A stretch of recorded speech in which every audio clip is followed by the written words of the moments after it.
ESG for short. This is the Asia Confederation Final, and we are delighted to have you all here with us. We are really excited for the leg of the tournament planned today, and we'll start by telling you what ESG is and why the ESG movement is important.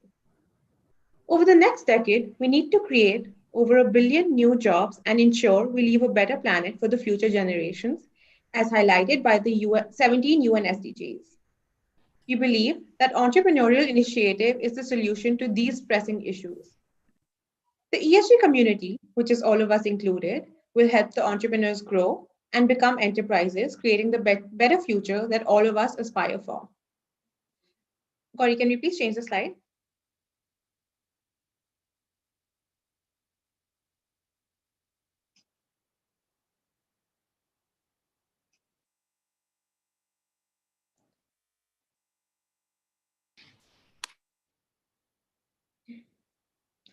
ESG is a flagship initiative of the Global Education and Leadership Foundation, TEGAL for short.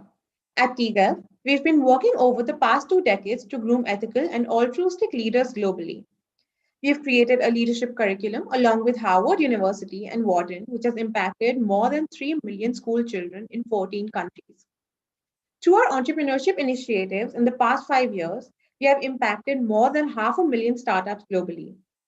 We have raised and made available 7.5 billion US dollars to startups and organizations that support startups through our initiatives. For the ESG, we've now put together a rewards basket of more than 300 million US dollars for all participants globally.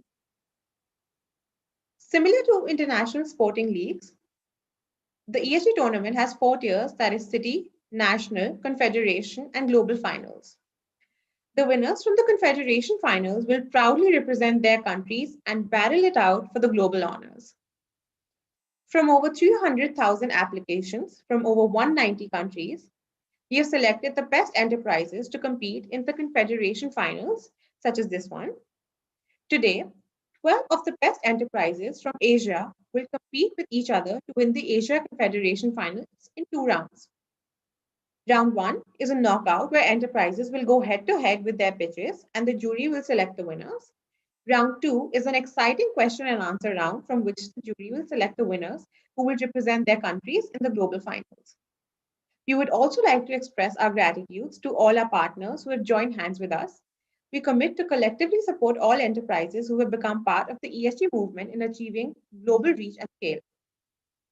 So let's begin the movement to make entrepreneurship the new heartbeat of the world. Today, we are pleased to have 3 jury members who are experts in the field, and it is my pleasure to introduce them. Gauri, can we please move on to the next slide? First, we have Ms. Neha Tanna, who's based out of London and is an investment partner at Joins Partners and Social Starts. Next, we have Elvin Zhang, who's based out of Singapore. He's the head of ventures and investments at Gear Innovation. And lastly, we have Mr. Devang Mehta, who is a part of the founding team of Lumos Healthcare and an advisory and a partner at Anthill. Now, getting into today's competition, let's start with round 1. Each enterprise will have 5 minutes to pitch their idea. We would request for you to keep your camera on when you're speaking and mute yourself when you're not speaking. If there are any technical issues from your end, the ESG team will showcase the presentation using the PPT that you've provided us with. After your 5 minutes pitch, the opponent from your knockout will ask you one question and you will have 1 minute to respond to that question. Now, there are 12 enterprises going head to head in round 1 knockouts. Take some time to familiarize yourself with the order. These are the first 3 of the knockouts.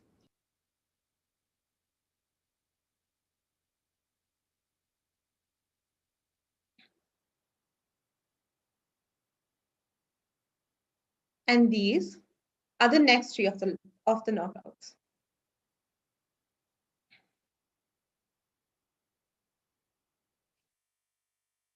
Gauri, can you move on to the next slide, please? I think she's facing some connectivity issues. Gauri, I can share my on the next slide. Okay.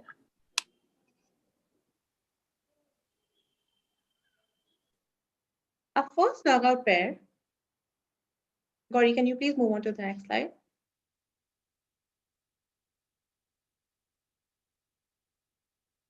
Our first knockout pair is Bioponics Limited versus Foodmap Asia. Bioponics Limited, you are now welcome to start your presentation. You have 5 minutes to do so.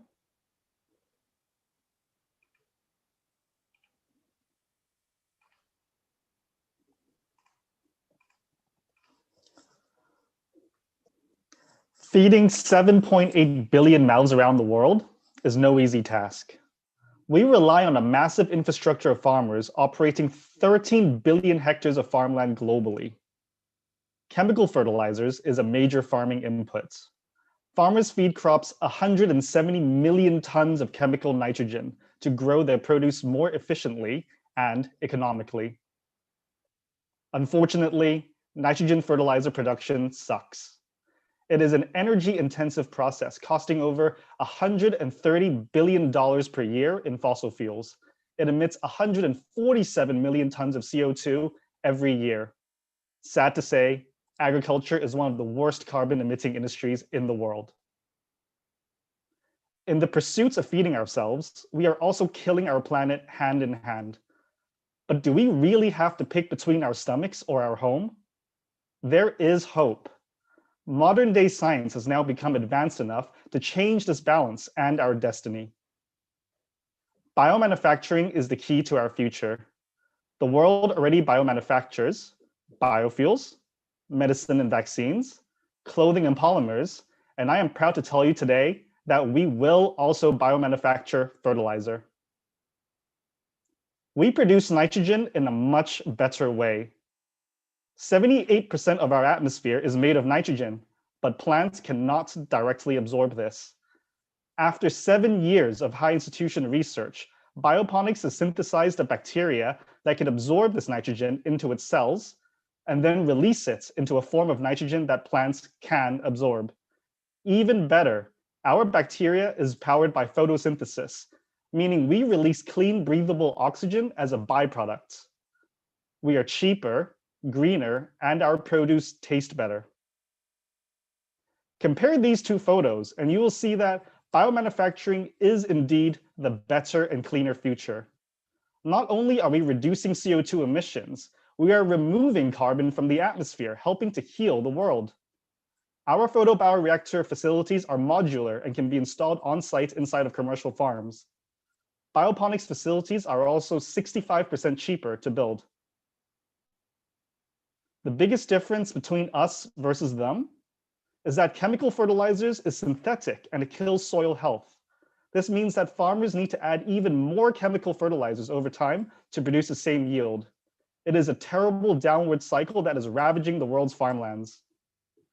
Our biological solution, on the other hand, mimics the rainforest ecosystem.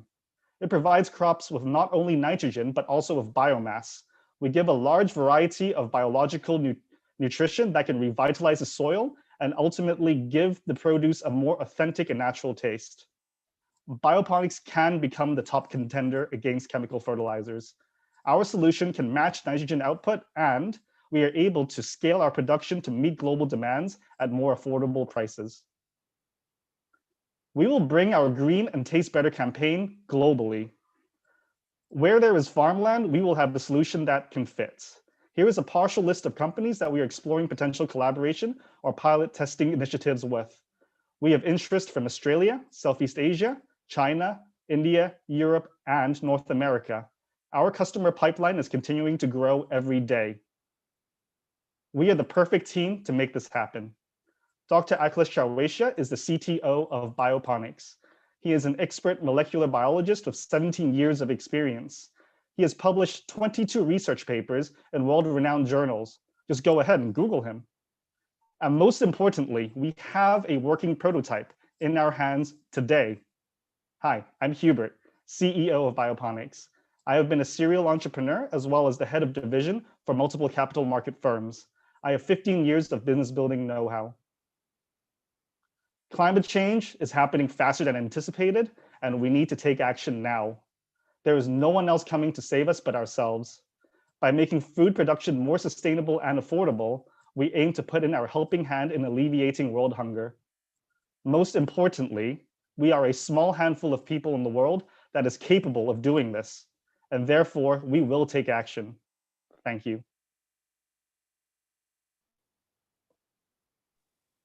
Thank you for your pitch, Bioponics. Proven Med, you may ask Bioponics one question, and Bioponics, you have 1 minute to answer. No, it is Food Map Asia. Food Map Yes, Asia, I'm here. Yes, I'm here. you can ask Bioponics one question. Yeah. My question for bioponic is that what is the input of your bioponic system, and how do, because I saw that you have a very big plan in the near future. So how do you manage the input for your system when it scale up? Well, this is the beautiful part of our system. First of all, from a construction standpoint, essentially a photobioreactor is a rudimentary system where we can have PVC pipes or a tank of water. So essentially it's water-based. And our inputs is essentially minute amounts of electricity because we need to work the water pumps, CO2, atmospheric oxygen, and solar power and LED. So the inputs are actually relatively simple, but yet very elegant as well. And the output is one, it's the ammonium, which is plant food essentially, mass production of the actual bacteria which it grows, and also oxygen. So it's a very simple but beautiful solution. Thank you for your answer, Bioponics. And thank you for your question, Food Map Asia. Food Map Asia, you are now welcome to start your presentation. You have 5 minutes to do so. Okay.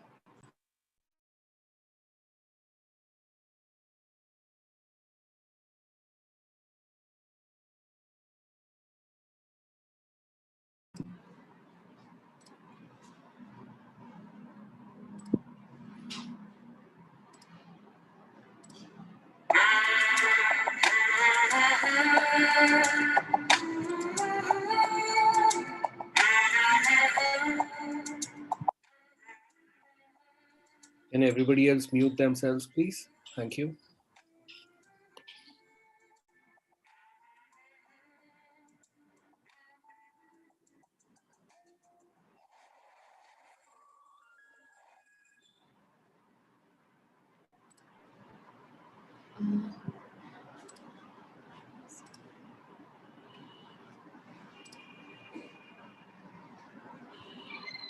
Bây giờ em mới bắt đầu vô nên là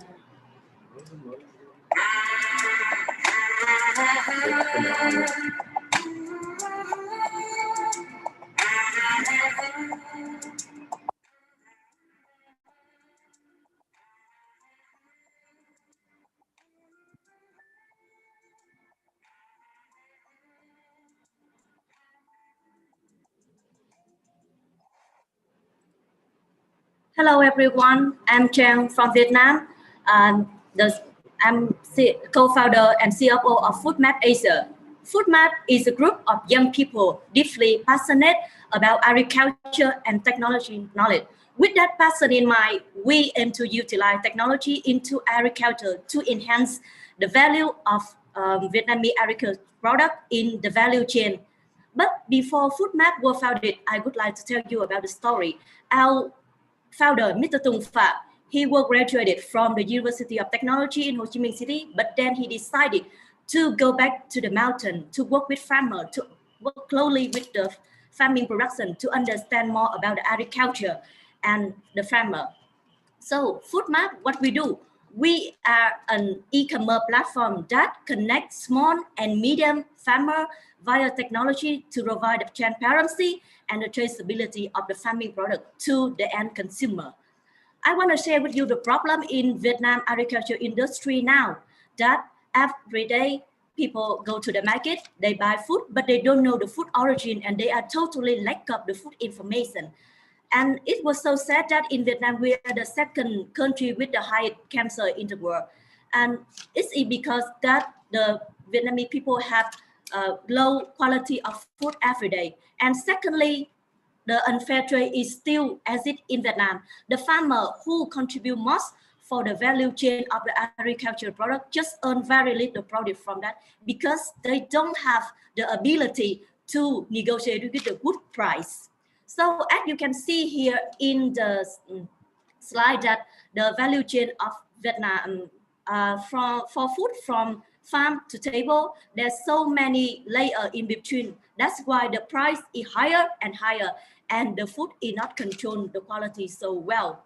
So we are provide a solution that FoodMart is a centralized platform. We go to work directly with the farmer, and we sourcing, we inspect, and we perform data collecting. After that, we list the product with full stack of information in our e-commerce platform. So whenever the customer, they go to the platform, they can have full information of the product before they place an order. And we also packed the product to the final consumer from our warehouse. And that's why the price is reasonable and the quality of food is controlled well. Here are some of our picture of our best seller product that we have worked successfully with the farmer, and we enhance the value for them. Here are some of our achievements for the last 2 years. We have our team have go along the country, and we have worked with for more than 300 farmers, and we also supply to more than 10,000 users with more than 2,000 SKU. And every month, we have approximately 100 viewers in our e-commerce platform, and the growth rate is more than 20% per month. And our revenue is more than $130 per month. But not just stop on that. In the future, we want to connect more and more farmers to build a bigger and bigger community. Therefore, the farmer can reap benefit from that, and they can have power with purchasing and selling. But not only care for the profit, but we also care for the environment. We take social responsibility. For the Green Food Step project, we say $0.4 for any product we sell in order to fund for the project to have children in the remote area to have a chance to reach to higher education. And one more project called the Care for Central of Vietnam. Just as you know, as a tropical country, we are suffering with tropical storm and flood. So just last month, so many storms just swept my country. So we save a profit in October to fund for that project to have the local people here soonly recover back to their normal life. And here are some of our achievements within the next 2 years. Just some months ago, we successfully raised funds up to $500 from Waymaker in Singapore, and we have won some prize for agri-tech startup in Vietnam and in many countries of the world. So that's all for what I want to share with you for today. So thank you for listening. Thank you so much for your pitch, FoodMap Asia. Biophonics, you may ask FoodMap Asia a question. FoodMap Asia, you have 1 minute to answer. This is a very cool idea, first of all. So amazing job. My question would be, it seems like the onboarding process, it's a little difficult because you need to verify them. How do you plan to scale this on a global kind of scale with so much manpower demand? Okay, I also want to share with you as you can see here, we have some criteria to quantify a supplier to be worked with FoodMap. It will last in 4 steps. The first one, we will go directly to the farmer. We perform some survey. We evaluate the producer. And after that, we will obtain the document, the certification that to make sure that the food origin and the food quality is ensured. And after that, we will public and clear all the information of the quantified product in our platform with traceability about the product origin. So, and when we finish delivering the food to the consumer, we also collect feedback from them after use it. In order that we can evaluate the product again and have more improvement for that. Thanks, Zach. Thank you, FoodMap Asia, and thank you so much, Biotonic. We now have 30-second jury evaluation. In the meantime, if Proven Met and Bina AI could get ready, please.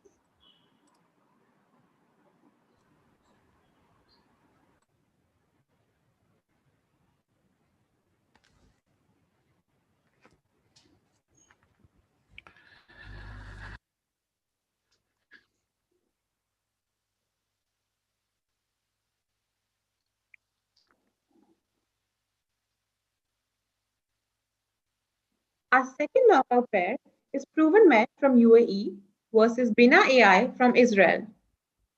Proven Met, you're welcome to start your presentation. You have 5 minutes to do so.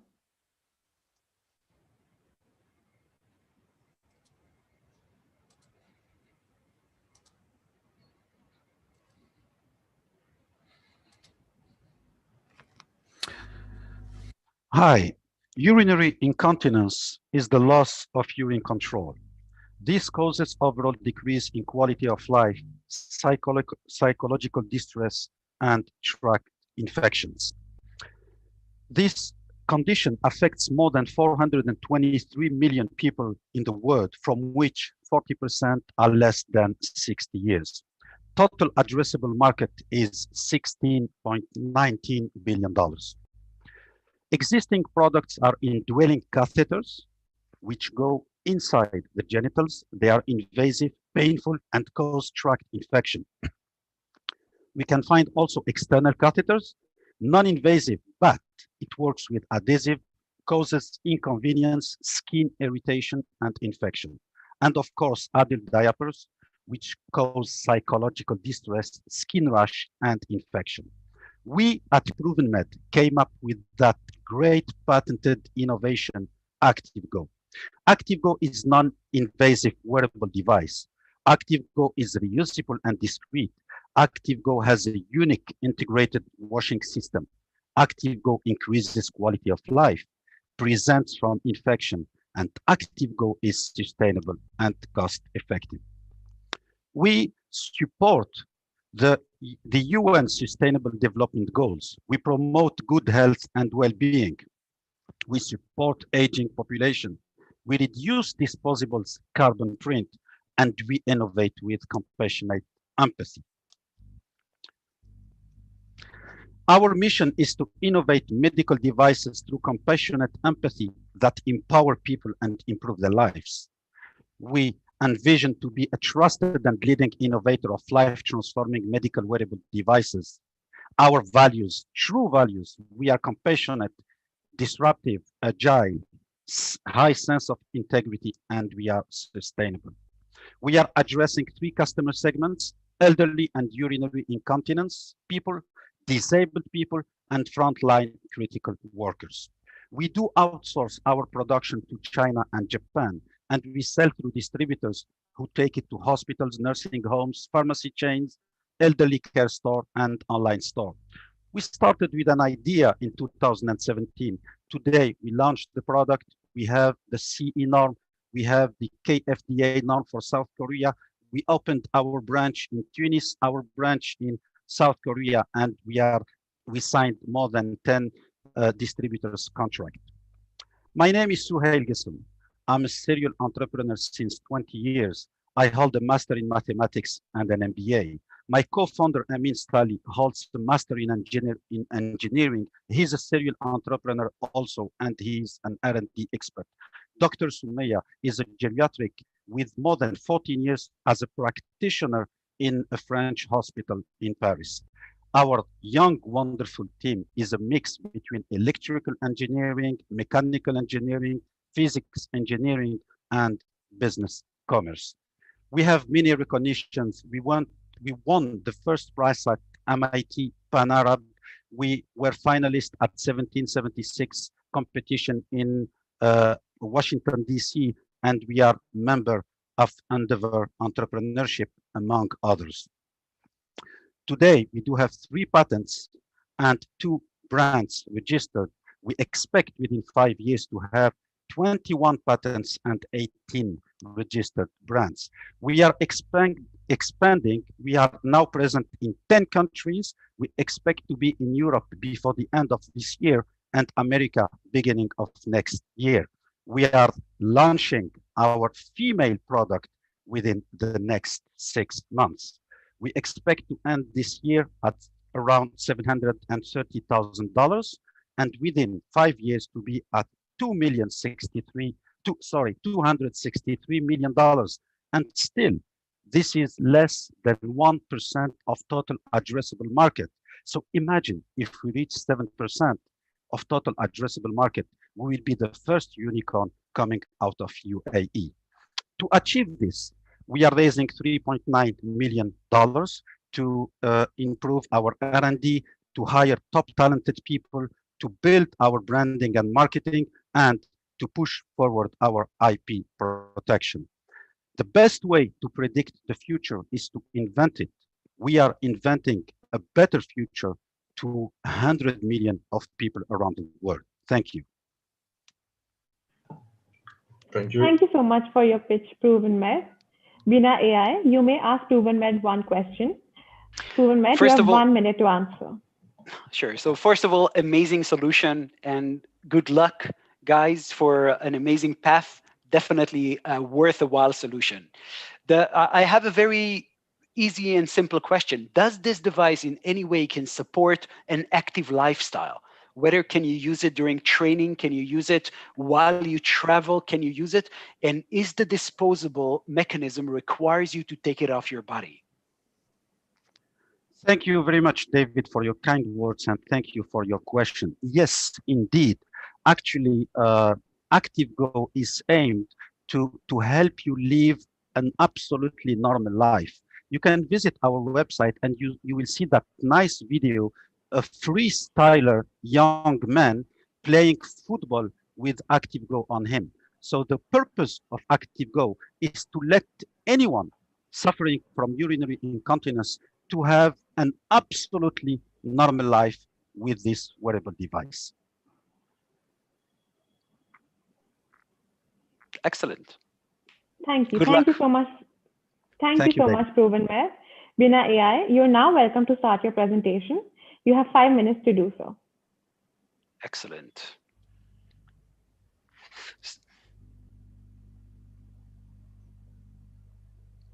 I'm sharing my screen.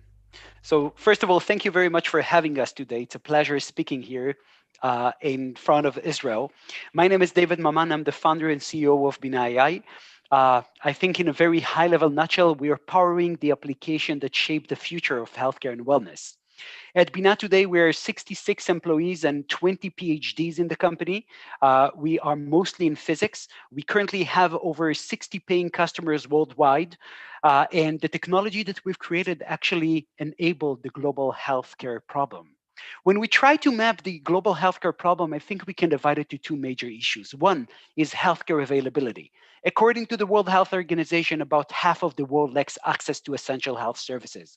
And the second problem is healthcare cost. Almost 100 million people are pushed into extreme poverty every year due to health expenses.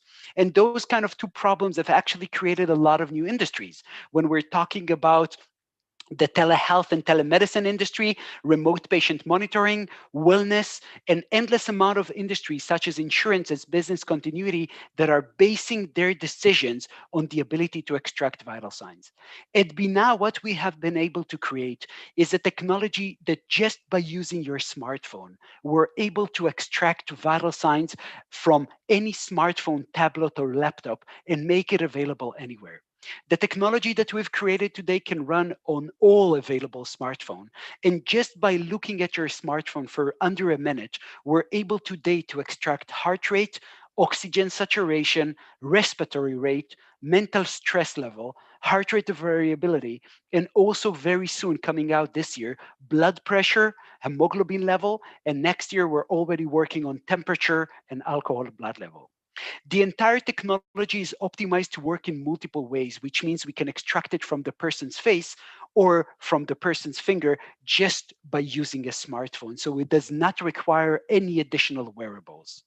The technology itself can support also if you do not have enough light or the conditions are not ideal to extract everything just from your back of your finger. And today we have been approved for usage in South Africa, in Australia. During the next 2 months, we will be approved in Canada and in Japan as well. And FDA should be approved by the beginning of Q3, which means the next 7 months.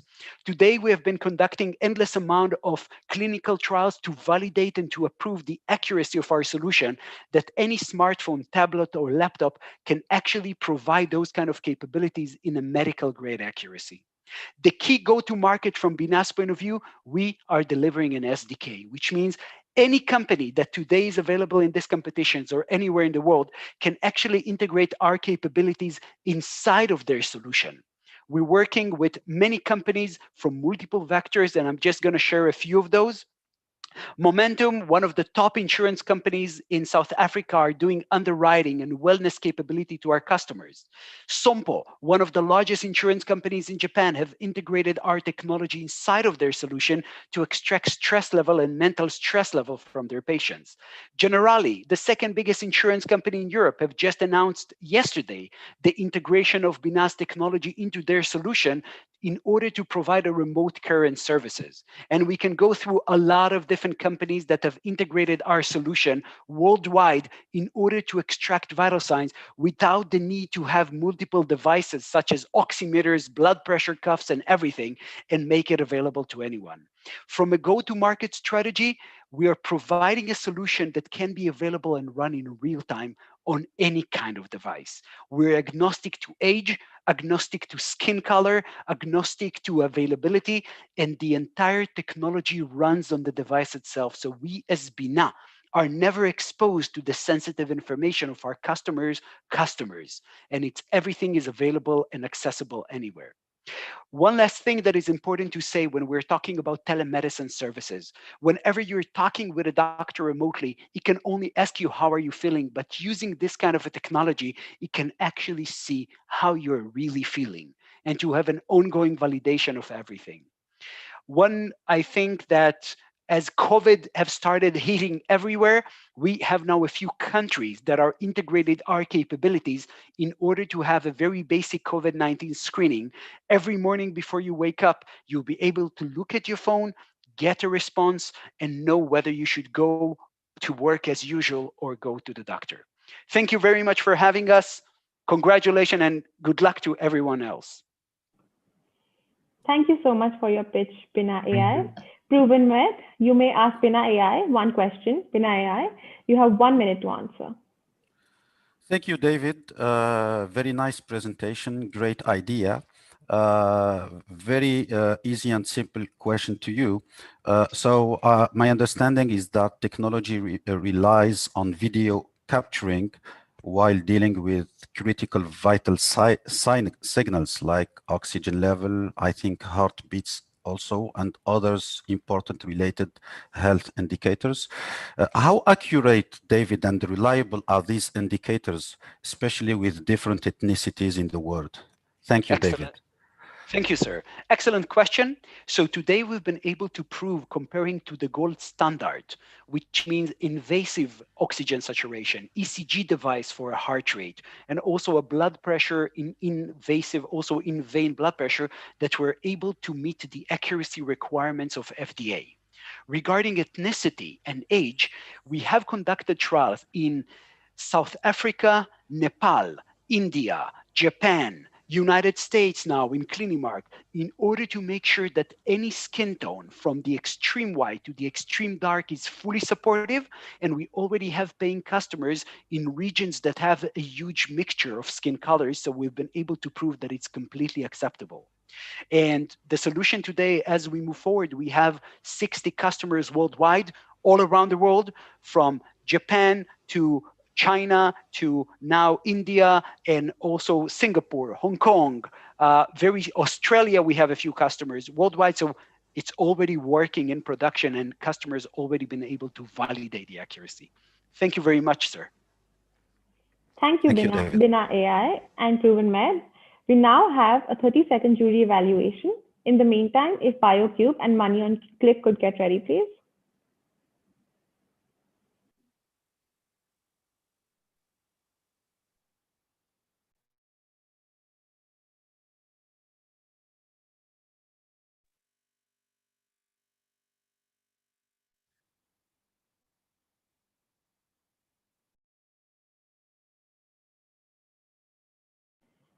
Our third knockout pair is BioCube from Singapore versus Money on Click from India.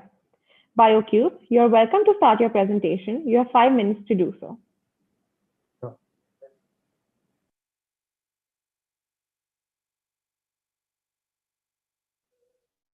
Is my screen visible? Yes, it is. Hi, everyone.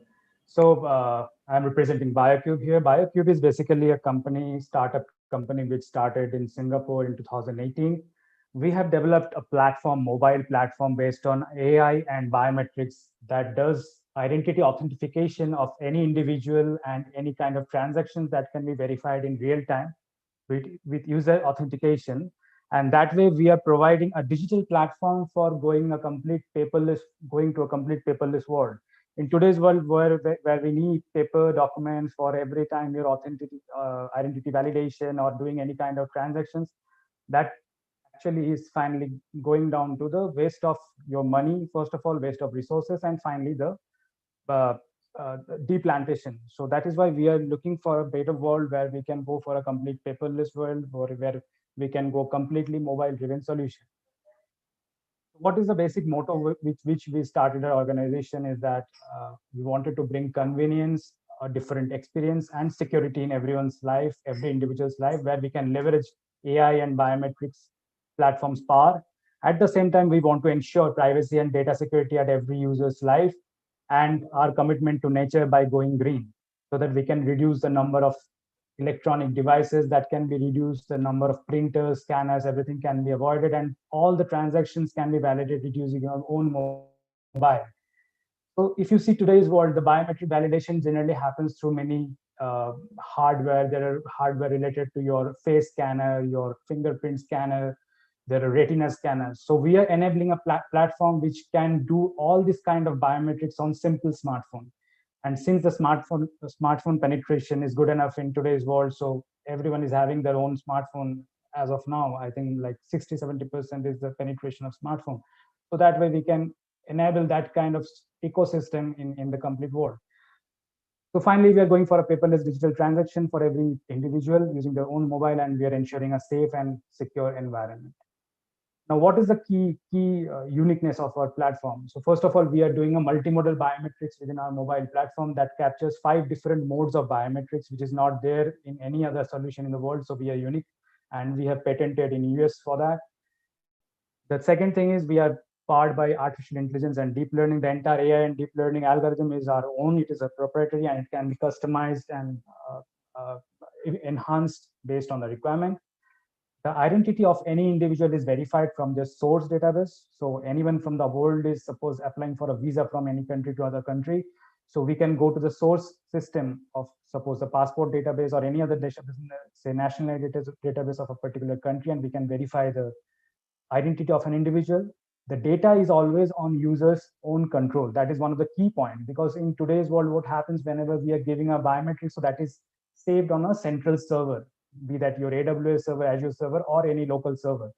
So that makes the entire proposition vulnerable, because in case the server is compromised, the data security is compromised, then all the biometrics is lost, and that is a irreversible process. So we keep the biometrics of every individual on their own mobile, and that is why it is very much secure, and user privacy is 100% maintained. Plus, we have our own encryption algorithm, which makes the entire data security very tight and robust.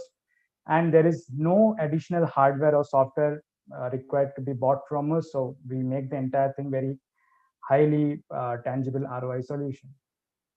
So you can see these are the 5 different modes of biometrics that we generally capture. As of now, we capture face, voice, eye, fingers, and your palm. And all of these are also very unique. If I just give an example, suppose in case of normal eye recognition, we do the retina scanning or the iris scanning. But in our case, we have developed an algorithm which can do your outer shape of your eye. The eye socket of your eye is getting scanned. And that is also as unique as your iris or retina. At the same time, it does not require any specialized hardware. So these iris scanner, retina scanner, they need a specialized hardware. So first of all, that is an investment. Second, they run on some electrical consumption. So that is why they are not nature friendly. Whereas we are giving a complete solution stack on your simple smartphone. And what we are finally bringing in this platform is that we are bringing your identity, your biometrics, as well as we are bringing the financials of an individual. We integrate with different banks and credit card systems in the world. And also we are integrating with the social profile. So we are basically bringing in a complete comprehensive ID of an individual on this platform. And by that, we can actually do a footprint monitoring of this particular person through his entire transaction lifecycle.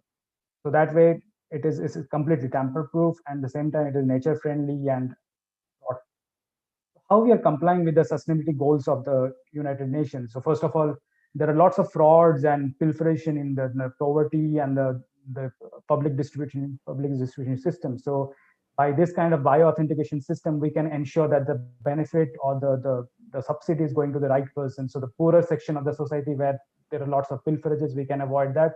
And we can do kind of hunger alleviation. Suppose just an example. Okay. Time's up. Thank you so much for your pitch, BioCube. Money on click, you may ask BioCube one question. BioCube, you will have 1 minute to answer. Sure. I just wanted to understand, obviously, amazing, vision. Is this a global product, or this is limited to any particular country? Because from the supply side of getting all this data, you have to go very micro in every country, right? Like, you understand. So you have to integrate with every bank, every data provider, every KYC providers, everybody in every country, right? How does it work? So first of all, the biometric part is on our own, right? And the integration part with different national IDs and the banking system. So we have our partner integrators who are already kind of aggregators in that particular zone or particular domain. So we then again integrate them into our platform. Then there are lots of integrations in zone wise and the domain wise, and we have integrated them all into our system. So we identify your biometrics. At the same time, we bring all these identity and financial systems also into the platform. Okay, thank you. Yeah. Thank you so much, BioCube. Money on click. You are now welcome to start your presentation. You have 5 minutes to do so. Okay. Hello, everyone. I'm Vishal from Money on Click. So what we are building is the largest financial services brand for the 500 million underserved lower middle income customers in India, which are spread across 4,000 plus small towns and cities. The big problem in India is all the financial sector, the banks and insurers, everybody's focused on the top 50 to 70 million rich and upper middle income customers, but they ignore the next 500 million users. India has 1.3 billion people. To do this, we have this very, very unique social distribution channel where we have this technology platform through which we have enrolled thousands of freelancers, financially literate freelancers and micro entrepreneurs, and through them we sell these products through our technology platform. We have exceptional metrics. We have near 0% default rates despite COVID, which is the best performance in the country. We are just 6 months away from profitability, and we are just a 1.5 year old company. This company was started by me and Himanshu around early 2019. I was the CBO of Lending Card, the largest fintech SME lender in India, with $150 million equity raise. And Himanshu was the head of data science there. I was also the first employee of Amazon India back in 2011. So this slide gives an idea on how the different income segments and their financial inclusion looks like. So we have divided India into 5 segments, India 1, 2, 3, 4, 5. The top 3 segments, the elite, upper middle, and middle income, which is 65 million households, they have access to everything. All the different loan products, credit cards, insurance, investment, savings, all the private sector banks, and even to most extent, fintechs also focus here. But we focus, and the last one, the poorest 82 million are the ones where there are certain government programs also to take care of them. Like there would be, food programs to take care of their food, or some basic insurance, etc. Below the poverty line folks. But this middle, India is a lower middle income country. So 500 million, the largest population is here, 121 million households. For them, the access to these products is very limited. And the reason is because this segment is perceived as risky by existing financial peers. The ticket size is low, so they are not as rich as the top 3 segments. So the lifetime value of these customers is small. And there is no existing distribution channel because most of these customers are in the smaller towns and cities. India has 4,000 small towns and cities, and the cost of operating branches there is very expensive. So currently, if in India for family wants loans for medical treatment or education of a family member, they don't have access to personal loans or credit cards. So they approach informal money lenders that don't charge 100 to 500% interest rate. They want to protect their family health, take health insurance or take life insurance, but they can't because the current products are too expensive. They want to save money, but the only option they have is to buy physical gold, which is not a great product because you can only get, if they want money against that gold, they can only get 70% the value of gold as loan. So to do this, to solve this, we have created this very, very unique 3 products. On lending side, we have this unique joint liability family loan where we underwrite the entire family and give a joint loan co-signed by multiple family members. $1,500 average ticket size for medical, education, etc. at very, very reasonable interest rates. Half of the interest rate charged by credit card players in India. We have also created micro health and life insurance, which is custom-made products for our customer segment, plus another very unique product on the savings account. So it's a gold-based saving account where these customers can save money starting from $7 per month in monthly SIP, and we can give up to 5x of the loan, the money in our account as credit limit. Another very unique product because we are able to underwrite so well. All of this is built on our technology stack and social distribution network. So finally, to conclude, we have currently at a run rate of $500,000 per month, growing 30% month on month. We started our micro insurance business in August 20.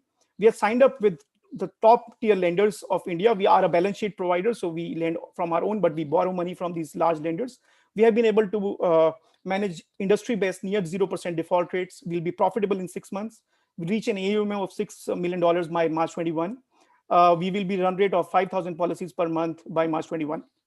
And we were able to raise $4.25 million of seed investment in early 2019 by top tier investors before we even started the company. So net, what I want to say is we would love to win this competition because one, we are really making a big impact. We are helping targeted 500. We want to be a $100 billion company in next 10 years. That's very clear. And we have the right management team, right kind of backers, right kind of business model, and right kind of, so it's a successful business as well. So while we will make an impact, we are also able to show great metrics. So raising the capital, etc., should be also easy, right? To build that $100 billion company and make impact on hundreds of millions. Once we are successful in India, we will go outside and eventually go to all the developing countries. Obviously depending on the market size. And if we can win this competition with the resources of that provided by you guys, we can really accelerate our journey. So thank you and look forward to working with you all. Bye. Thank you for your pitch, Money on Click. BioCube, you may ask Money on Click one question. Hi, yeah, just one question. So since most of the loans that you provide is to the poorer section and this is kind of unsecured loans, so how do you do the risk profiling of these families or these individuals? So we use machine learning for that. These are not unbanked people, these are banked people. So that's why these are not in the last segment. These are so these are people that have bank accounts, but with government bank accounts, which don't provide these unsecured loans or credit cards. So we do the P&L of the entire family. So multiple people, there are multiple earners in every family. We take the bank statements of all of them and put them into our machine learning model, where we have almost 10,000 data points per customer. And that's how we underwrite. And then the entire loan is co-signed by the entire family. Okay, understood. Thanks. Thank you so much, Money on Click and BioCube. We now have a 30-second jury evaluation time. In the meantime, if Seaweed Time Biopack and TrashCon could get ready, please.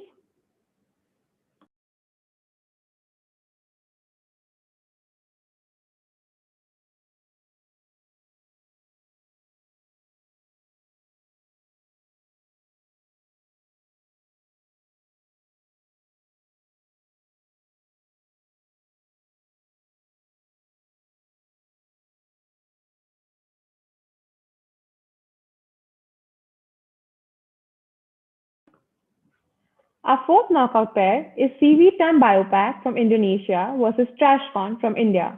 Seaweed Time Biopack, you're welcome to start your presentation. You have 5 minutes to do so.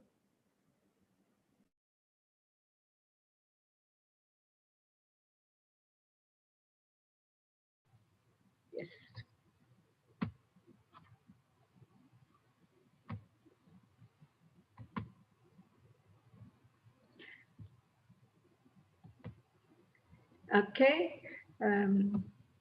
Yes. Hi, everyone. I'm Nori from Biopac. I did prepare the presentation, but I'm sorry to inform you bad news that plastics are invading our Earth. Oops. Sorry. Should I restart from the beginning? Okay. Yes, please switch on your camera and you can start again. Okay. Yes, it's switched on, yeah. Here it is. Okay. So, hi everyone. I'm Nori from Biopac. First of all, I'm sorry. I have to inform you the bad news with this awful picture that plastics are invading our Earth and creating serious problem to our health. What's that? And how can plastic relates with our health? We can discuss later. But today I come to provide the solution that actually has been provided by nature. So nature provided us the best solution, which is seaweed. Why? Because seaweed is abundant and easy to cultivate, only needs 45 days, then also do not pose the risk for deforestation. And then also compared to terrestrial plant-based material, seaweed can sequester CO2 100 times higher than plant-based materials. So if we compare seaweed with like cassava or corn-based bioplastic, seaweed bioplastic is better. So we provide this seaweed sheet, which is colorable, printable, and then also heat sealable. So we can make it also into other forms such as gazette, sachet, bag, and seal tape. Then we are a truly Indonesian seaweed-based manufacturing company, seaweed-based biopackaging manufacturing company, and we have a halal certificate. And also, if they use the seaweed packaging dish for food packaging, then they can consume it together with the food inside. We have 5 patents, and here are some examples of our daily activities. So, for example, one shopping bag may contain a lot of plastic inside. So you can imagine how much plastic waste that each of us produce every single day. And perhaps in this one shopping bag contain some pieces of plastic food packaging, then also for personal care products, then also for maybe for medical, maybe for accessories, for cosmetics, and so on. And I'm sure no one will upcycle this seal tape because this is too small and worthless to be recycled. And of course, this will end up in the ocean. Also, like coffee sachet, there are some community who upcycle this coffee sachet into handicrafts, but the data show that less than 10% of the sachet have been recycled and upcycled. So there's still a huge problem here, but we provide the solution without sacrificing our consumers' convenience because we provide it as biodegradable, edible, and compostable. So depend on the product inside. So later we will produce seaweed bead, which can be used to make the biopackaging in their country, in our strategic partners country. Then we can also make the seaweed into cup, coffee cup, then bowls and straw. So all that we want to do is to tackle the plastic pollution and without sacrificing the consumers' convenience. Then we embrace the green economy. We buy the seaweed directly from the seaweed farmers cooperative, so we can provide the social impact to coastal communities. Then we process it by sustainable practices without involving any hazardous chemicals. And the product can be stored up to more than 1 year at room temperature, so it is easy for worldwide distribution. We are ready to unlock the market in terms of raw material availability, technological readiness, and market demand. Actually, not only Indonesia can reduce seaweed, but also other countries such as Tanzania, Philippines, Malaysia. So we can provide the social impacts not only for Indonesian coastal communities, but also for coastal communities from other countries. Then here are the environmental impacts. Sorry, anybody talking? Okay, here are the environmental impacts that we provide. We reduce CO2 by replacing plastic with our products, and also during seaweed cultivation, it can absorb CO2. And as I said before, 100 times higher than terrestrial plant-based material. So 46% of the total CO2 reduction is from the seaweed cultivation. And with that said, we can support SDG pillar number 13, 14, and 15. Then we can provide better income for coastal communities who are vulnerable for human trafficking. That's also the reason why I start this business. Time's up. Time's up. Thank you so much, Biopack, for your pitch. Trashbot, you may ask Biopack one question. Hi, it was a great pitch. I'm a World Bank consultant for plastic waste management, and I've studied these bioplastics very closely and realized that for any innovation to reach an impact and actually solve the problem, the person at the grassroots level should be able to adopt it. A daily wage worker in India gets a plastic bag for 10 cents, but I see all the other bioplastics are at least 10 times the cost. So how do you think we can tackle that? And secondly, because it is extremely biodegradable and it has 1 year time span, how can it be collected and stored until then? Okay. So my proposal is to replace the plastic pollution, and we can produce the product in affordable price while we increasing our capacity. Okay.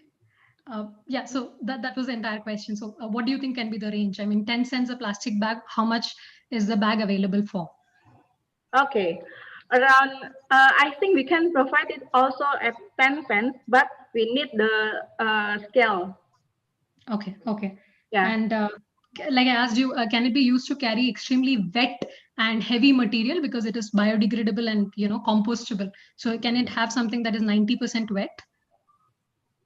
Sorry, 19% grit. What do you mean? Can it take 90% wet material? Can it carry 90% wet material? I'm talking about something like, say, fresh vegetables, cut vegetables, you know, oozing liquid. Can it be able to take that in the cover because it's biodegradable? Yeah, we cannot use it for liquid currently, but for example, for the cup, we can use it for coffee cup, liquid coffee drinks, but the shelf life is only around 30 hours after you put the coffee drinks inside. So we have to be like selective the right target market. Okay, okay, all right, thank you. Thank you so much, Biopack. Trashbot, you are now welcome to start your presentation. You have 5 minutes to do so.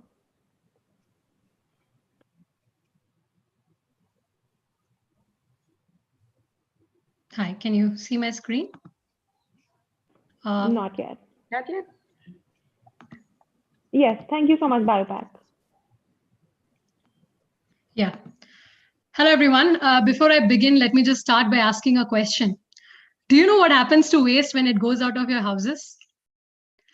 Nearly 95% of the 2 lakh tons of waste that India generates on a daily basis, or for that matter, any other developing countries, ends up in landfills and quarries. And because there's not enough land left, it gets dumped right in front of our houses and burnt, causing all kinds of pollution, land, water, air, whatever it is that is there, and 22 different types of diseases, including COVID. And of course, climate change. Yeah, it's a great contributor to global warming. Now, the one solution to this is segregation, because the moment you segregate, say, degradable from non-degradable, it can be recycled and does not have to go back to the landfill. But despite laws and regulations and thousands of crores being spent to create awareness, only 5% of the 1.2 billion population in India, and for that matter, any other developing countries, segregate their waste.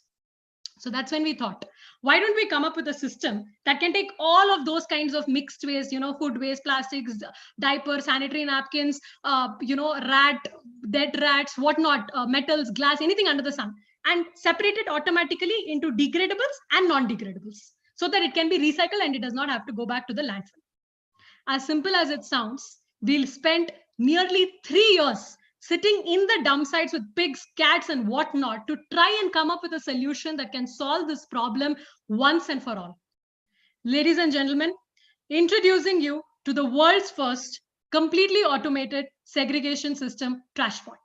It's a patented technology that can take any and every kind of mixed waste, like I told you, and segregate it beautifully into degradables and non-degradables to an efficiency of over 90%. And because you and I don't want to touch our waste, of course, we don't want somebody else touching the waste. So it's completely automated.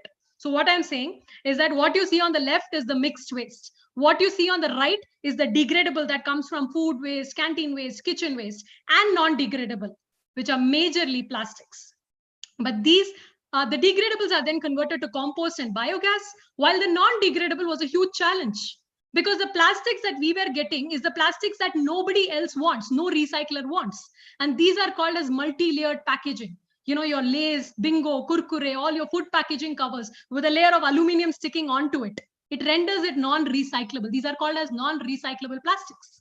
So we pushed ourselves and built yet another technology that can take all of those plastics. And these are the plastics you find in oceans and rivers and landfills and streets and whatnot. We took all of those plastics and started recycling it into something called recycled sheets. These sheets are similar to your plywood and particle board that you use for your doors, windows, tables, chairs. But most importantly, they're better because it's waterproof and termite proof. And from these, we cut it into benches, desks, tables, chairs, dustbins, bathrooms, and whatnot. All of these are real images, by the way. And all of this is made from plastics recovered from the waste that you're seeing on the left. And we are selling it in hundreds per day. In fact, 3,000 government school kids in India are sitting on these benches and desks made from this material. So it goes without saying that although we launched just a few months ago, we are across 5 states in India and transforming 25,000 tons of waste per year, and impacting nearly 100 million lives. We are also now expanding to Nepal, Bangladesh, Sri Lanka, and Thailand. And especially during COVID was the biggest testimony of all of our hard work. Because while waste pickers across the globe were dying, I'm sure all of you have heard, our waste pickers, the people who were associated with our technology, were risk-free. They were not afraid because they did not have to touch waste. That was the most beautiful testimony. We are looking at processing 2,500 tons of waste per day by 2022 and waste equivalent to 1/4 of India's waste by 2025. And to achieve this, I'm a chemical engineer, a World Bank consultant, TEDx speaker. I have 4 patents to my name. And I have my co-founder who's a chartered accountant, electronics engineer, third-time entrepreneur with 15 plus years of industry experience, and a team of 50 with 400 plus years of cumulative experience in creating novel products. And we have advisors from all who's who on our board. But why is such a stellar team working day and night in waste? Is because we have a dream. We have a dream that 20 years down the lane, when I will be telling a story to my daughter saying, "Beta, once upon a time, there was waste." And my daughter says, "Mama, what is waste?" And that is our vision. And in achieving so, we are solving 13 out of 17 sustainability development goals completely. And this has been acknowledged globally. We were awarded by the Prime Minister and Trade Minister of Norway, by the Prime Minister of India, by the United Nations Deputy Secretary General, and have been covered in at least 150 plus media publications in US, Germany, and India. But we have a long way to go. And we look forward to collaborating with each one of you to create a cleaner tomorrow. Thank you so much. Thank you for your pitch, TrashCon. BioPack, you may ask TrashCon one question. TrashCon, you'll have 1 minute to answer. Okay, great job. Yeah, Eveda, I want to ask you, have you identified the threat in your business and how you anticipate it? Thank you. Oh, okay, great. So the only trap, I cannot say trap because the problem that we are trying to solve is the need of the hour. But I think the one trap that we had was the person who was handling our machine was mostly drunk and unskilled across India or across anywhere. So what we did for the 3 years was not develop a product, but we developed a product that is idiot proof. that can work in every and any condition. So this trap was identified at a very preliminary stage because we worked with waste and it was salt. And that was the reason why the machines are consistent and are able to run across India. Okay. Thank you so much. Thank you. Thank you, Trashbot, and thank you so much, BioPack. We now have a 30-second jury evaluation time. In the meantime, if InnoSpire and iSTEM could get ready, please. Hi. Hello. Can I share my screen now? Sure. But we'll just have a break for about 20 more seconds, and then you may begin. Oh, no problem. Yeah.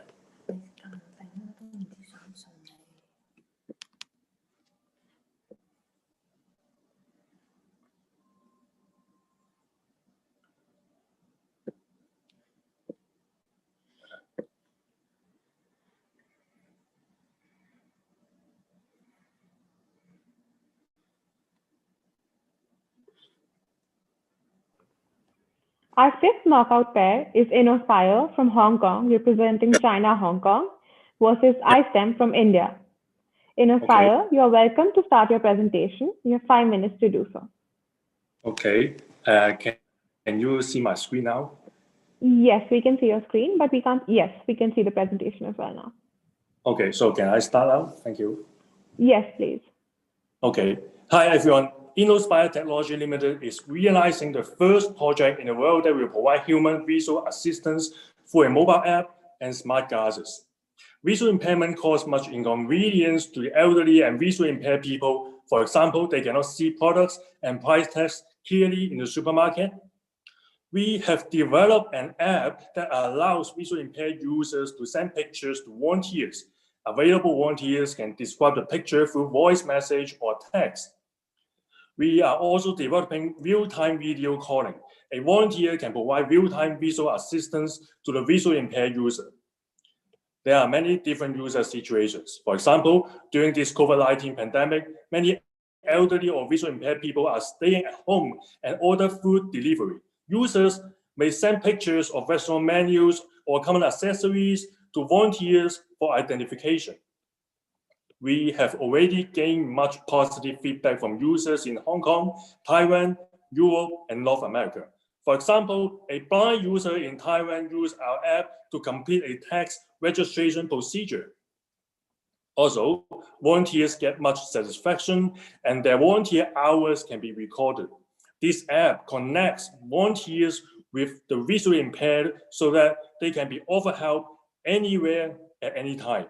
Just imagine millions of people all over the world being connected, offering help, and the visually impaired being assisted continuously. This is a global project where everyone can be involved. It changes our concept regarding volunteer activities by making them accessible and possible at any time, anywhere, and for anyone. We have very good coverage in Asia and a growing number of active users outside of Asia too. This app has the potential of connecting millions of visually impaired users with volunteers around the world. We are taking our project to the next stage and developing smart glasses. An elderly or visually impaired user can wear our smart glasses like normal eyeglasses, and our back-end staff can see things from the viewpoint of the user and provide instant support. Since the abilities required for back-end staff are low, even disabled or uneducated people can take on the job with little training. They will be able to earn a salary and develop confidence by providing visual assistance to those in need. Around the world, there are more than 280 million visually impaired people. There are also many elderly people with weakened vision. Therefore, the potential user base is huge. Our smart glasses will be charged on a monthly subscription basis. In Hong Kong, financially underprivileged people can apply for different subsidy programs from the government and charities, while others can pay the full price. For secondary schools or companies with CSR departments, we provide a first-person experience for participants of our workshops to understand the livelihood of visually impaired people and in-depth understanding of how technology can dramatically improve their lives. This can increase their awareness of such disabilities, along with their inclusion in society, and allow them to learn about the difficulties faced by the visually impaired. For our finance, Within 3 years, our project can be self-supporting based on our own revenue streams. About our team, I'm a chartered engineer and a former lecturer in HKU space. Dr. Low is an adjunct professor and has more than 25 years of experience in hardware design and commercialization. Ricky is a software development expert and has more than 10 years of experience in mobile computing. Kimmy is the founder of 2 NGOs and has much experience in managing large social projects. Patrick has more than 10 years of experience in social service. Our product and story have been covered by different major newspapers such as Hong Kong Economic Journal and Hong Kong Economic Times. We have also made use of all opportunities to promote our products on different media such as TV and radio shows. We are fortunate enough to have already gained some recognition. We won the championship in Hong Kong Tech Up 2020, first runner-up of Hong Kong Social Enterprise Challenge, and Bonds Award of Asia Smart App Awards and ICD Awards. This is my presentation. Thank you very much. Thank you so much for your pitch, Innospire. Sam, you may ask Innospire one question, and Innospire, you will have 1 minute to answer. First of all, thank you so much for the presentation. Great idea, especially as someone who's blind. This really means a lot.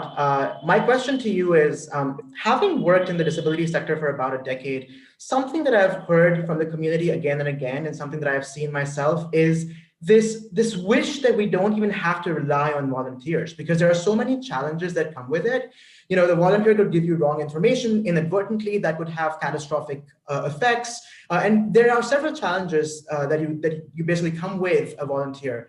And technology has now moved to a point where we can automate some of these things. So I just want to hear, in terms of what is your plan to try and automate some of those things and make the blind people independent themselves, so that you don't even need volunteers in the first place and someone can be completely self-sufficient? And also, how is this different from something like Be My Eyes, which is a platform that connects blind people and volunteers with 4 million volunteers and 270,000 blind people? Okay, thank you for the question. First of all, we are moving on to AI plus human integration support. For example, we are actually developing smart glasses, and our long-term goal is to combine AI and human integration, because we believe that human support is very important, because for some long letters such as this one, people can hardly identify, AI can hardly identify the key information in just a very short time. Therefore, we need human support. And the other thing is that human support is essential in solving interaction problems. For example, in this slide, it shows that human interaction can actually help to solve the problem. But we also realize that human has scalability problem. Therefore, we are developing AI. We are actually cooperating with the Hong Kong Applied Science and Technology Institute, which is also called S3, to develop the AI and implement it next year. Therefore, you are right, because we need to automate everything. Therefore, we do human plus AI, and we need human because AI is not universal. Okay? And human interaction is very important in solving problems. And the other thing is that we are actually very different from Be My Ai. Okay. Yeah. Thank you so much, Innospire. Sam, you are now welcome to start your presentation. Okay. Let's see.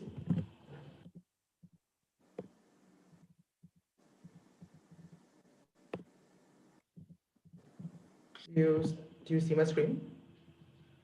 No, we don't see your screen as of yet. You see it now? Yes, we see it now. Great, awesome, thank you. So hi everyone, my name is Karthik and I'm the CEO at iSTEM, where our vision is to empower 1/5 of the global population of people with disabilities. So I was born blind, and when I wanted to pursue engineering in India, I was told by several institutes that they could not provide me the resources or support that I needed to be successful on their campuses. But when I went to Stanford, I realized that a lot of the support that I got there could actually now be automated using technology and brought back to a country like India or elsewhere in the world to ensure that every single person with a disability around the world can access that high quality support. And so the problem that we are trying to solve here at iSTEM is this problem of unequal access to education and employment opportunities for people with disabilities around the world. And COVID-19 has exacerbated this even more, with 35 litigations in just July and August this year in the US against universities for not being able to provide support to their students with disabilities. And it's only worse in other countries, particularly in the developing countries. So the problem was already bad. It's actually become a lot worse now because of the pandemic. And we do this by working closely with educational institutes and businesses. And so this is the market size that we are looking at in terms of these institutes and businesses that we'll be working with. And so the solution can be divided into two parts. The first part of the solution automates the various administrative processes and workflows that need to be put in place by an organization to include people with disabilities. And so things like onboarding a person with a disability, to managing the services that they need, tracking the services that they need, tracking the equipment that they need, etc. All of these administrative tasks. So we use global best practices, and we have converted this into a plug and play model that can be used, a highly customizable interface that can be used by these organizations to design this as per their needs and get all of the framework readiness to include people with disabilities on their campuses. The second part of the solution is what uses AI to automate some of the most commonly used services by people with disabilities. And so there are two services that we provide. The first one takes in a document. It could be a menu, it could be a receipt, it could be a complicated document containing tables, diagrams, 2 columns, math, etc. And we convert this into audio that can then be consumed by someone who is blind or visually impaired, like myself, or someone with a learning disability, to make sure that they can be completely independent and self-sufficient. And the other service that we provide basically provides targeted, domain-specific, high-quality captions for someone who is deaf or hard of hearing. And so by doing so, organizations can have massive cost savings because of automation, and they don't have to do this manually now. And then also, they of course minimize their legal risk, while also ensuring that people with disabilities can get these high quality services readily, on a timely and reliable basis throughout the year. And that people with disabilities can also be plugged into this community of people with disabilities around the world that they can connect with, learn from, and grow with.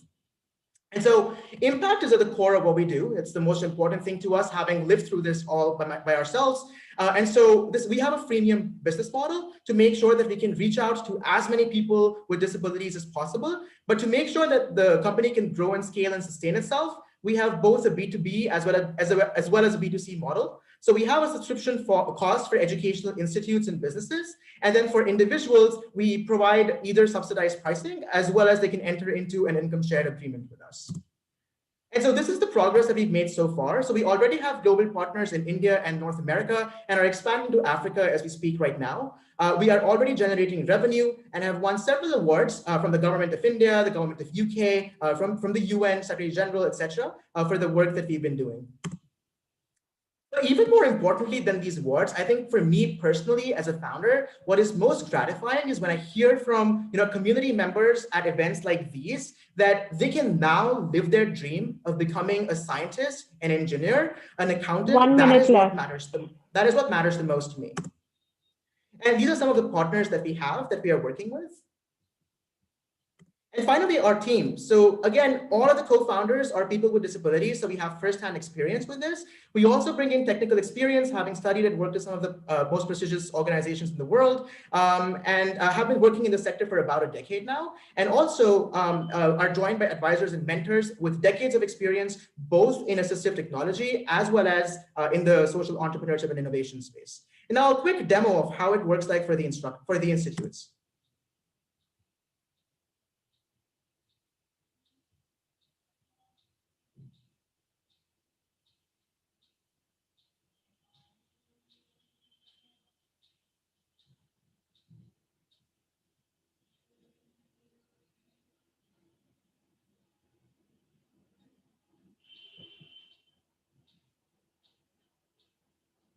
And now for students. Time's up. Thank you. Thank you so much for your pitch, iSTEM. In Aspire, you may ask iSTEM one question. iSTEM, you'll have 1 minute to answer. Okay, thank you for introducing your project. Actually, I have a question that what is the core competitiveness of your enterprise? Because as we know, in this age of information, that knowledge is relatively cheap and people can get knowledge very easily from the internet, and many websites or many apps have barrier free accessibility. Therefore, what is the core value of your enterprise and what you can offer different from them? Thank you very much for your question. I think that's exactly the point, and thank you for bringing that up. In a recent report that WebAIM published, which is a WebAIM, which is an accessibility firm and company, they found, unfortunately, that 98.1% of the top 1 million most visited web pages on the internet were inaccessible, which is unfortunate when you think about that statistic. And so unfortunately, the information age that we're talking about is very much accessible to those without disabilities or those who might be sighted, but that's unfortunately not where it is for people who are blind or visually impaired. And that's exactly what we want to solve using AI, and we are solving using AI by making sure that we can take pages, very complex pages, containing tables, containing diagrams, containing multi-column pages, and we convert that into something that is completely accessible for the blind so that they can access this information that is readily available to the rest of the world on an equal basis as everyone else. And so, yes, that's exactly what we're trying to do. And I've been fairly successful with 97% accuracy so far when we think about our document accessibility services. Thank you, Inspire, and thank you so much, iSTEM. We now have 30 seconds for jury evaluation. In the meantime, if Sticks Fresh and Bumblebee could get ready, please.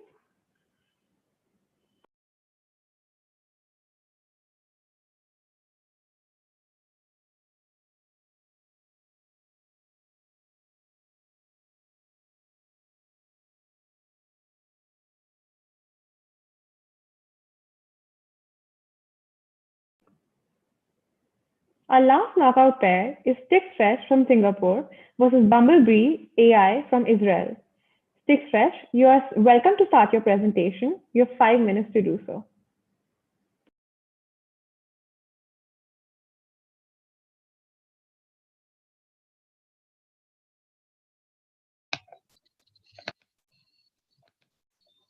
Can you see my video?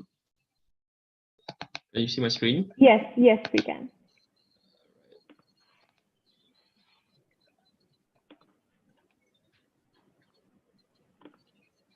Hello, hi everyone. I'm Zafri from Malaysia. I'm one of the co-founder and the CEO of Stick Fresh International. And today my mission is to increase the shelf life of your favorite fruits, making sustainability profitable today with all natural safe stickers. All right, currently, a lot of fresh fruits nowadays has a very short shelf life, especially the tropical fruits such as mango, papaya, dragon fruits, and star fruits.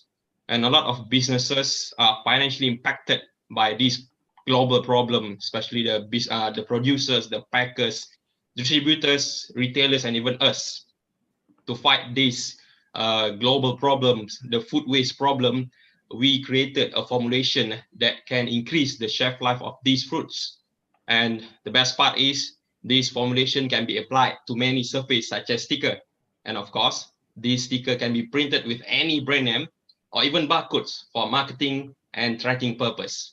When you stick fresh stickers to the fruits, it will create a protective barrier around the fruits and will keep your fruit fresh longer.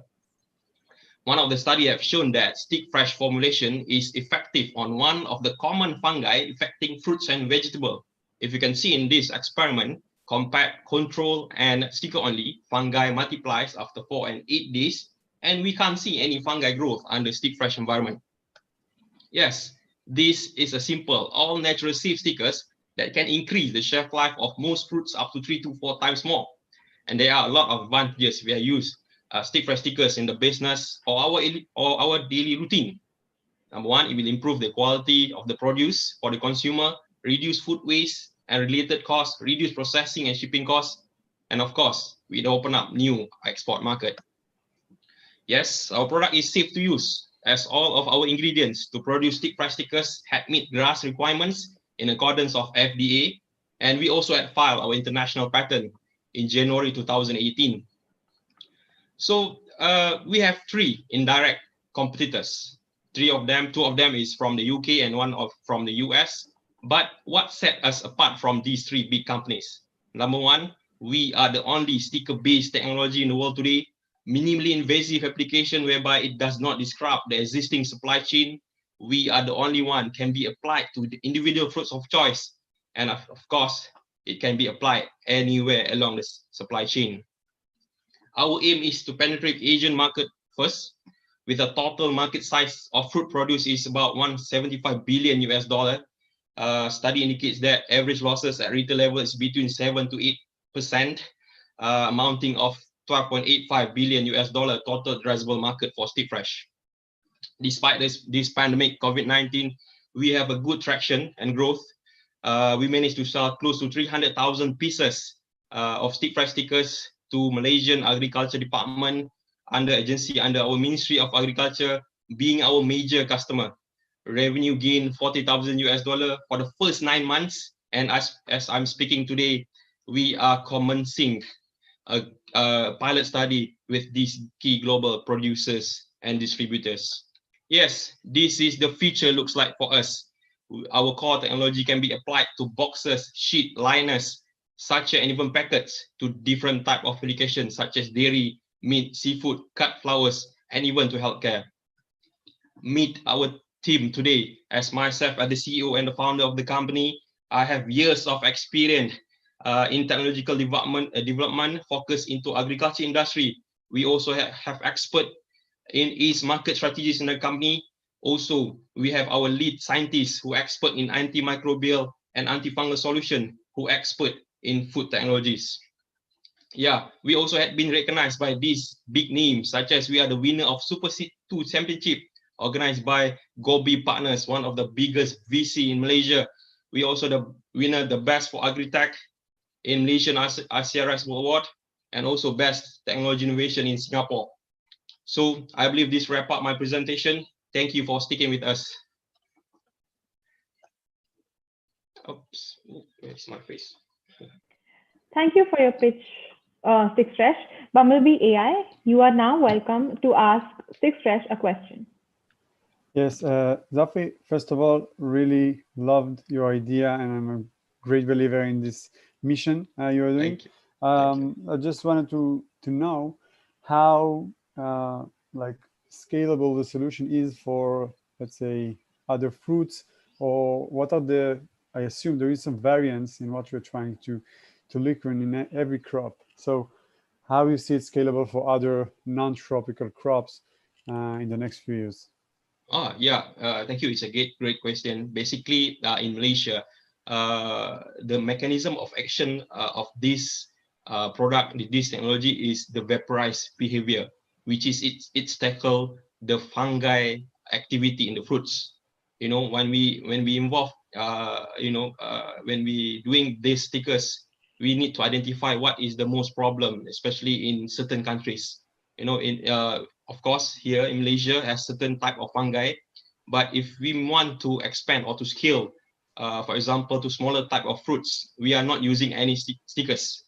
We need to identify what types of fungi that cause deterioration of the smaller type of fruits, and then we need to, like using sachet or using sheet, and then formulate our formulation. Great. Wishing you the best of success with that. Thank you. Thank you so much, Rob. Thank you so much, Stick Fresh. Bumblebee, you may please start your presentation. You have 5 minutes to do so.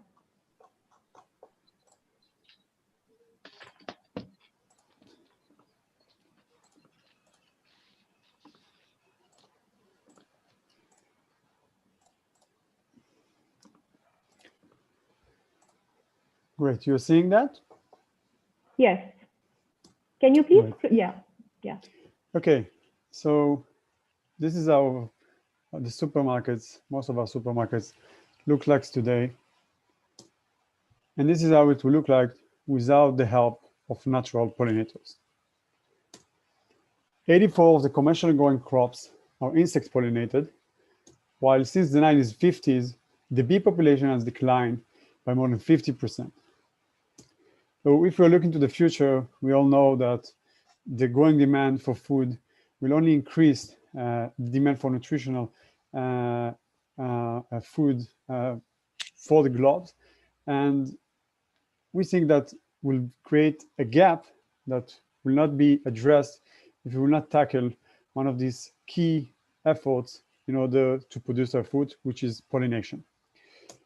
So our vision is to provide AI-based artificial pollination solution, data-based pollination solution that will mimic the natural pollination process by using technology. So our core components of the technology are those three legs. First is a deep agronomical know-how and manages system for the grower. Based on that, to address the crop that we're focusing on with a technical solution application that could technically, operatively do the pollination in field, whether if it's self or cross-pollination mechanism. And finally, to collect data on the crops itself and to provide additional insights for the grower that will save him money in addition to our core value, which is pollination. So the idea here is to increase yields using a controlled and efficient pollination solution, and in addition, to provide actionable insights for the growers, which will save him money. This is an example of what's happening inside the blueberry flower when we are pollinating. You can see how we are triggering the pollen to come out and fall on the stigma. And basically what you're seeing here is the pollination process that's happening in a single flower when we are microscope filming it, but it's happening in the entire bush in a few seconds, pollinating the entire bush simultaneously. This is how our product looks like, just as an example. So it's a pollination cart with the two mechanical arms on the sides with the pollination mechanism that in a row pollinate from the both side of the rows the bushes. Here is a blueberry field that you are looking on. And in addition to that, sensor kit to collect data that can give us, like I said, other insights and other parameters that we want to identify. So besides the financial bottom line for the grower, our main mission here is also to produce more with less. Our perspective is to give growers a better alternative to increase their yields, which will not harm the environment, which will not demand for other food production lands in order to expand their financial revenue.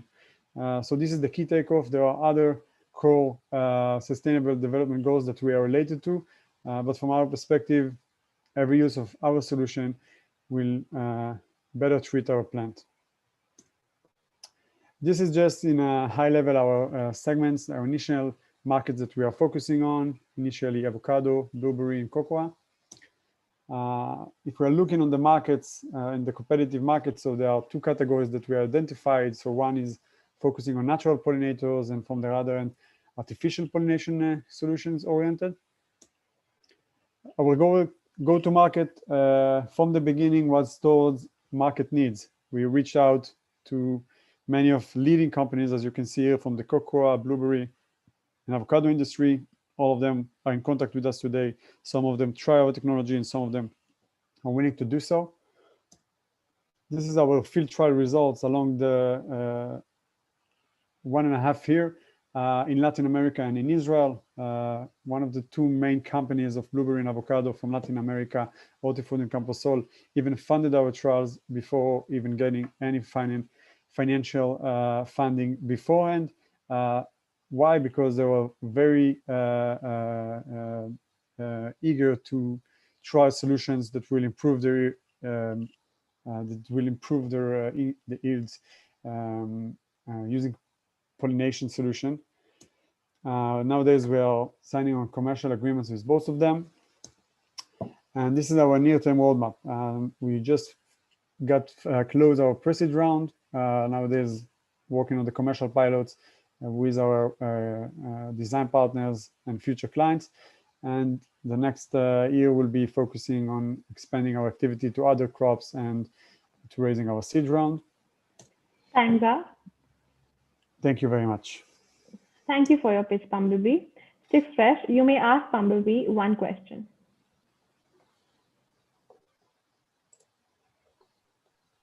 Hello, hi, bro. Hello. I have a very simple question. Yeah. Is it this is you involved in highly regulated industry? If you have, how do you comply the safety standards, especially in your country? So that's a great question. Actually, the regulation is in our side, meaning artificial pollination solutions are more easy to implement in countries rather than other natural pollinators that you want to, let's say, import. So let's took bumblebees, the true bumblebees. So if you want to import to many countries, that's forbidden. And the reason for that is that there are more strictly regards natural pollinators that can expand in their non-natural habitats. And while we are bringing a controlled and managed pollination solutions that can be controlled. And therefore, the regulation in many countries, and more specifically in the Latin America countries, USA, and others that we are focusing, are more positively regarded our solution in terms of regulation. Okay, thank you. Loud and clear. Thank you so much, Sticks Fresh and Bumblebee. It is now time for a brief stopover for jury deliberation. One request to all the enterprises, we've realized that the backgrounds are not making you very clearly visible. So if you think there is a problem, you're free to take away the virtual background so that you're very visible when you're talking to the judges in the Q&A. Thank you.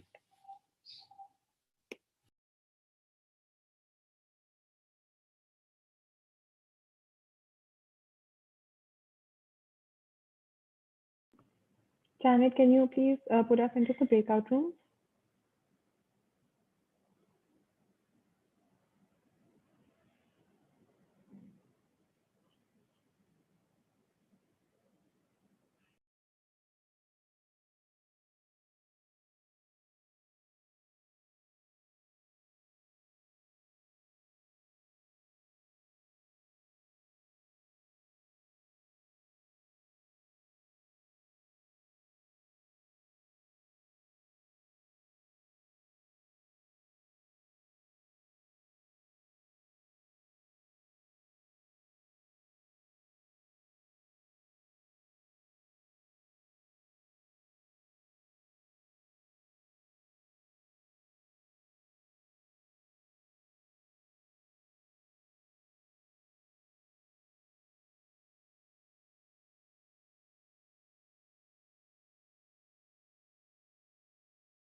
Before we announce the winners for round 1 and proceed to round 2, we will have a 5-minute break.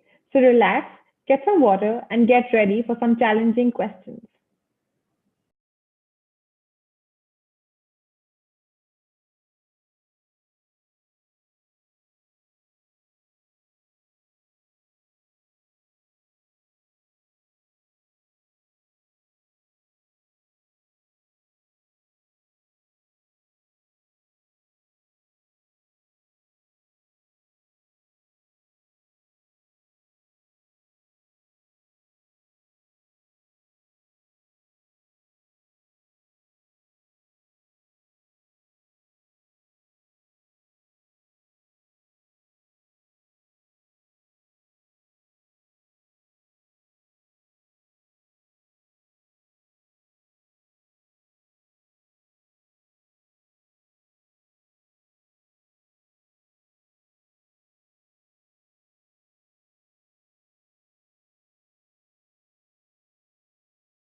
It is time to announce the winners of round 1 knockout in our Asia Confederation finals.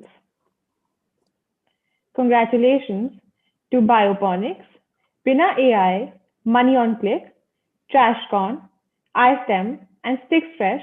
You will now proceed to round 2.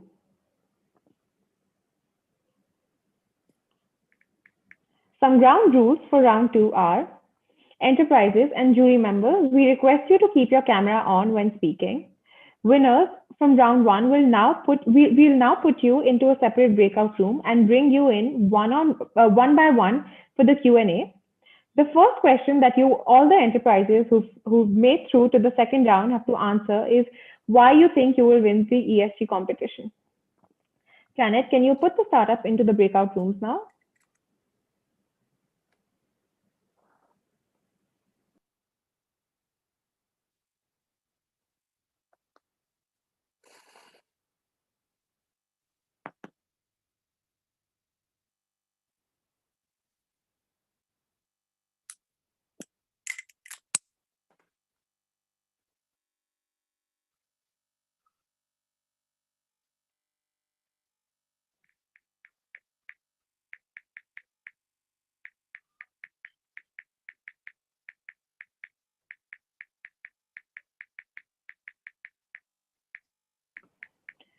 Niveda and David, can we please request you to join the breakout rooms?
Can I also please request the jury to switch on their videos?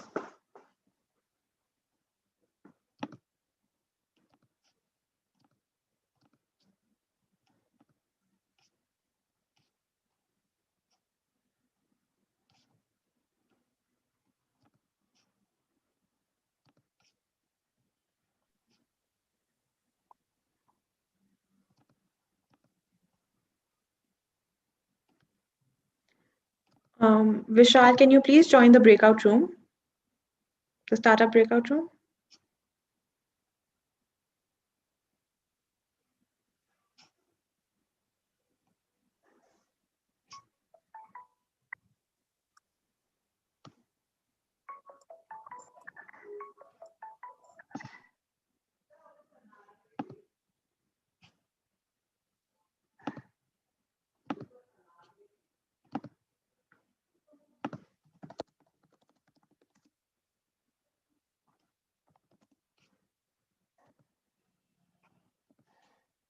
We're waiting for Bioponics to join the main room.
Hello. Hi, Bioponics. You have 1 minute to let us know why you think you will win the ESG. Post that, the jury members will ask you their questions. We will win is because we will have the biggest impact. We're talking about billions of people. Farming is global and fundamental to our survival. This will affect particularly the poor. Food prices, like corn, for example, moves with near direct correlation to the price of chemical fertilizers. The price of chemical fertilizers is dependent on the price of fossil fuels and logistics. This is what we are trying to disrupt. If we can break this relationship, we can make food prices stable and affordable. Also, the zero carbon emissions goal and the UN SDG goals, the way the world currently produces fertilizer will have to fundamentally change. We are a very viable candidate to become the solution. Mass production at true scale is the hardest part to solve. Biomanufacturing that uses solar power is a very elegant, sustainable solution to do this. Jury members, you can please ask your questions. You have 5 minutes to answer, Bioponics. Yeah, I have a question. Thank you for your presentation earlier, and well done for getting through to round 2. I'd like to know, from your perspective, what is your biggest challenge in getting this to scale, given there's different markets and regulations and things across the globe? Oh, great, fantastic question. It has been actually very difficult to consider how to scale this. It's a very ambitious goal. First of all, mass production is through photobioreactors, which I've shown you pictures of.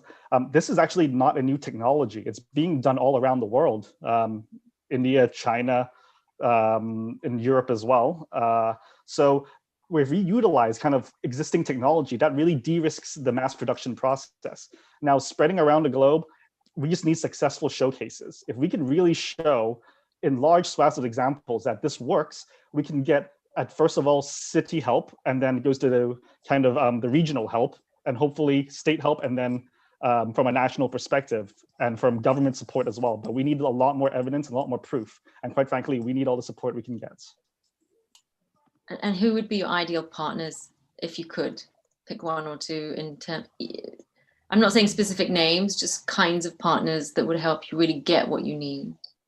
Government NGOs. I mean, I'm sure the UN would be a big one. And I guess even from just a national government perspective, where they really care about the food production, and countries where they are importing a lot of food and they want to start producing their own, but they don't want to build billion-dollar type of ammonium facilities. We can actually enable smaller countries to become more self-sustainable as well. Thank you. Thanks. I have a quick question. This is Devang from Antil. What prevents bigger players, let's say Cargill or some other players in India, from entering the space? Is it the market not attractive enough now? Do you have defensive moats that prevent them, or something else? Well, first of all, our type of technology was using CRISPR is incredibly difficult to do. It took our CTO over 7 years to achieve this. So I'm not saying someone with unlimited funding can't get there, but it's not tomorrow. It will take a while, and we will be filing for patents as a defensive play as well. And because these photobioreactor facilities can be placed on location, it's actually much harder for someone else to then try to do the same thing and service the same areas. Okay. Thanks. Jury members, do you have any other question for Bioponics? Yeah, actually, just an extension of your last answer. How hard is it to implement putting your product in some of these farms or areas? Like, how much onboarding and training is required for them to use it? Or is it very simple? This is the beautiful part of it. So at the moment, we target rice paddy fields, which has a layer of water in it, and you would just sprinkle it on top and you would watch it grow. We're essentially cheaper. It's because the bacteria ongoingly fixes nitrogen. So 1 liter of our biofertilizer and 1 liter of chemical fertilizer, they're two different things. Ours keeps producing nitrogen, and the 1 liter of chemical fertilizer, that's it. Once you finish using it, it stops. So application is relatively easy because we'll also provide all the micronutrients needed for those bacteria to grow as well. And it is perfectly safe. Okay. Do you have time for one more question? Sorry. Yes, we do. Just talk me through your pricing model and what you've gone through to figure out how much to charge people for this, because I'm assuming that a lot of your users or buyers that are not necessarily going to be very cash heavy. Yes, exactly. All our research points to everyone wants to save the world, kind of like move ahead, but financial matters is really on top of the priorities. So you're absolutely correct about that. So because biomanufacturing or photobioreactors is much cheaper at costings, we're looking at roughly a 50% cost savings versus chemical fertilizers as possible, while still maintaining a margin for ourselves. So we have to, first we got to hit them with the cost where you are going to save substantially and your maintenance actually could be less because it keeps on releasing. And also because it increases your soil fertility, that is a really big benefit of our solution versus chemical fertilizers. Yeah. So we're hoping all of that together as a package will draw farmers to use our products. Got it. Okay, thank you. Thank you. Thank you, Bioponics, and thank you, jury members, for the questions. Jury members, you now have 30 seconds to mark your evaluation forms.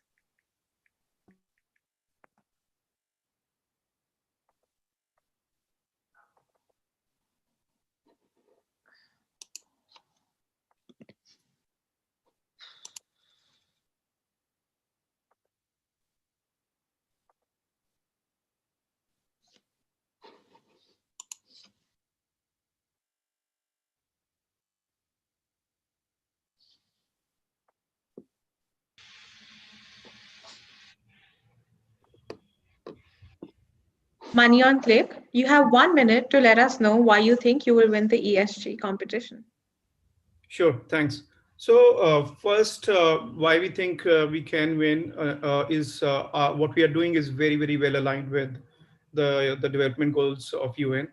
What we are trying to do is give 500 million Indian users right now access to loan, access to insurance, and access to saving product, which they currently don't have. As I mentioned in my presentation, all the financial services players are focused just the top 50 to 70 million users. So our users, if they want loan, they have to go to loan sharks, pay 500% interest rate.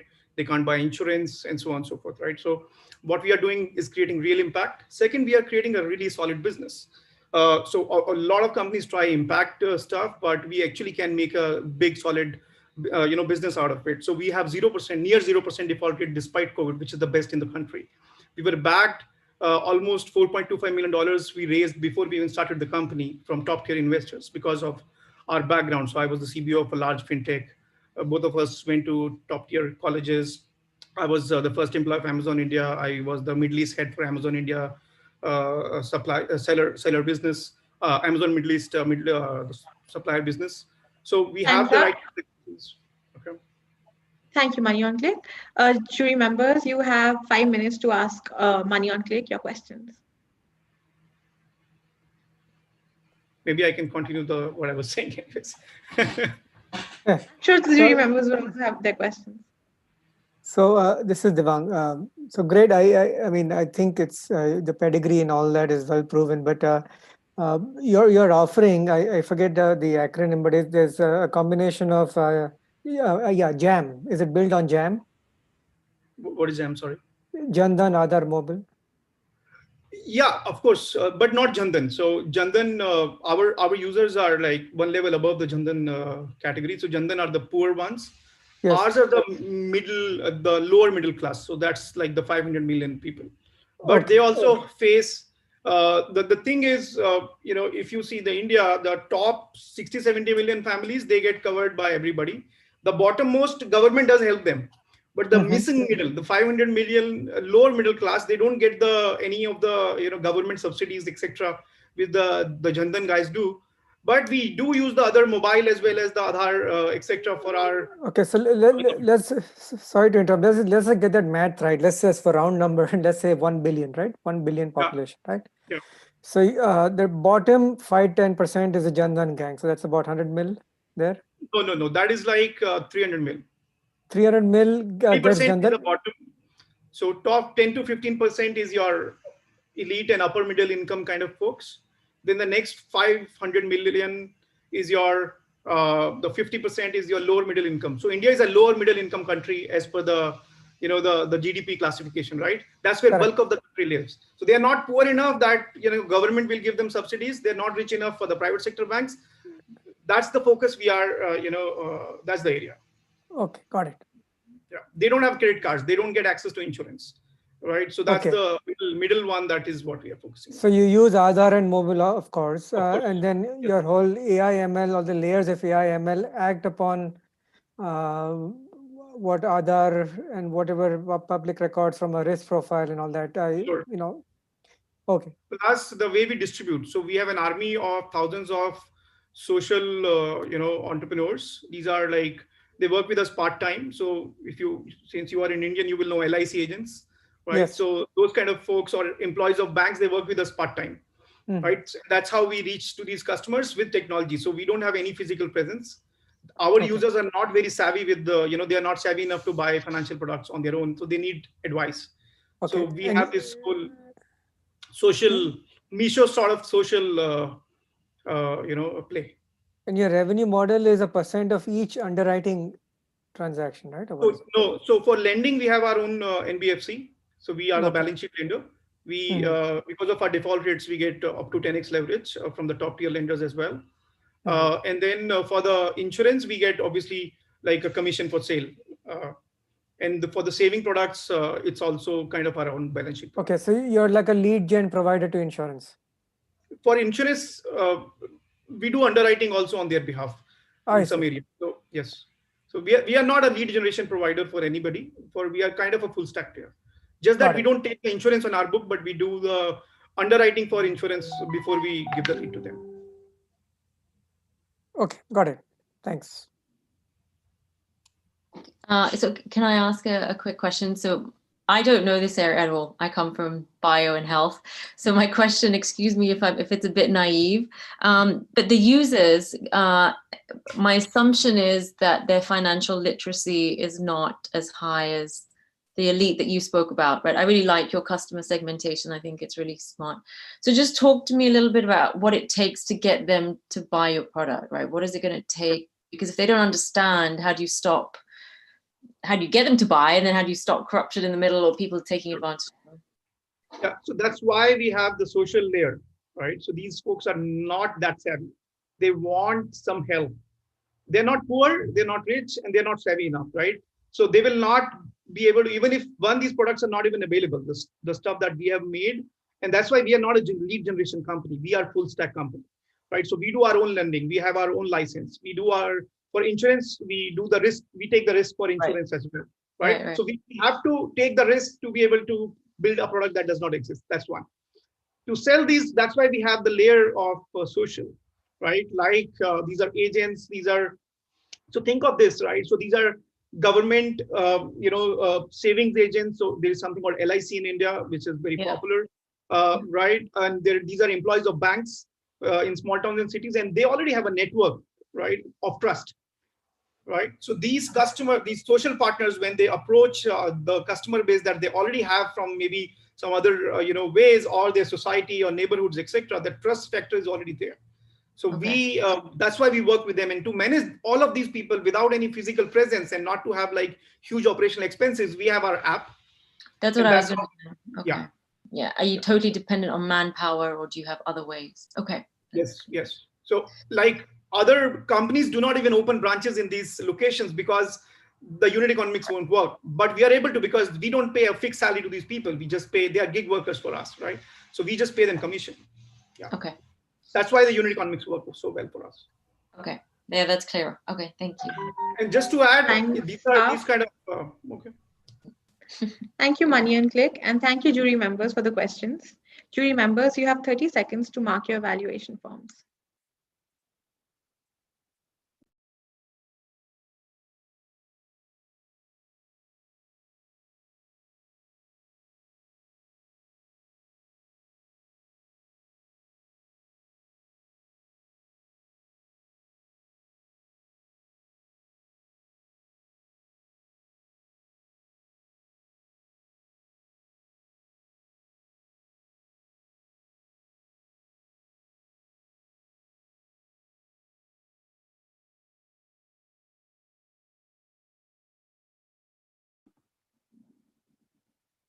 iStem, you have 1 minute to let us know why you think you will win the ESG competition.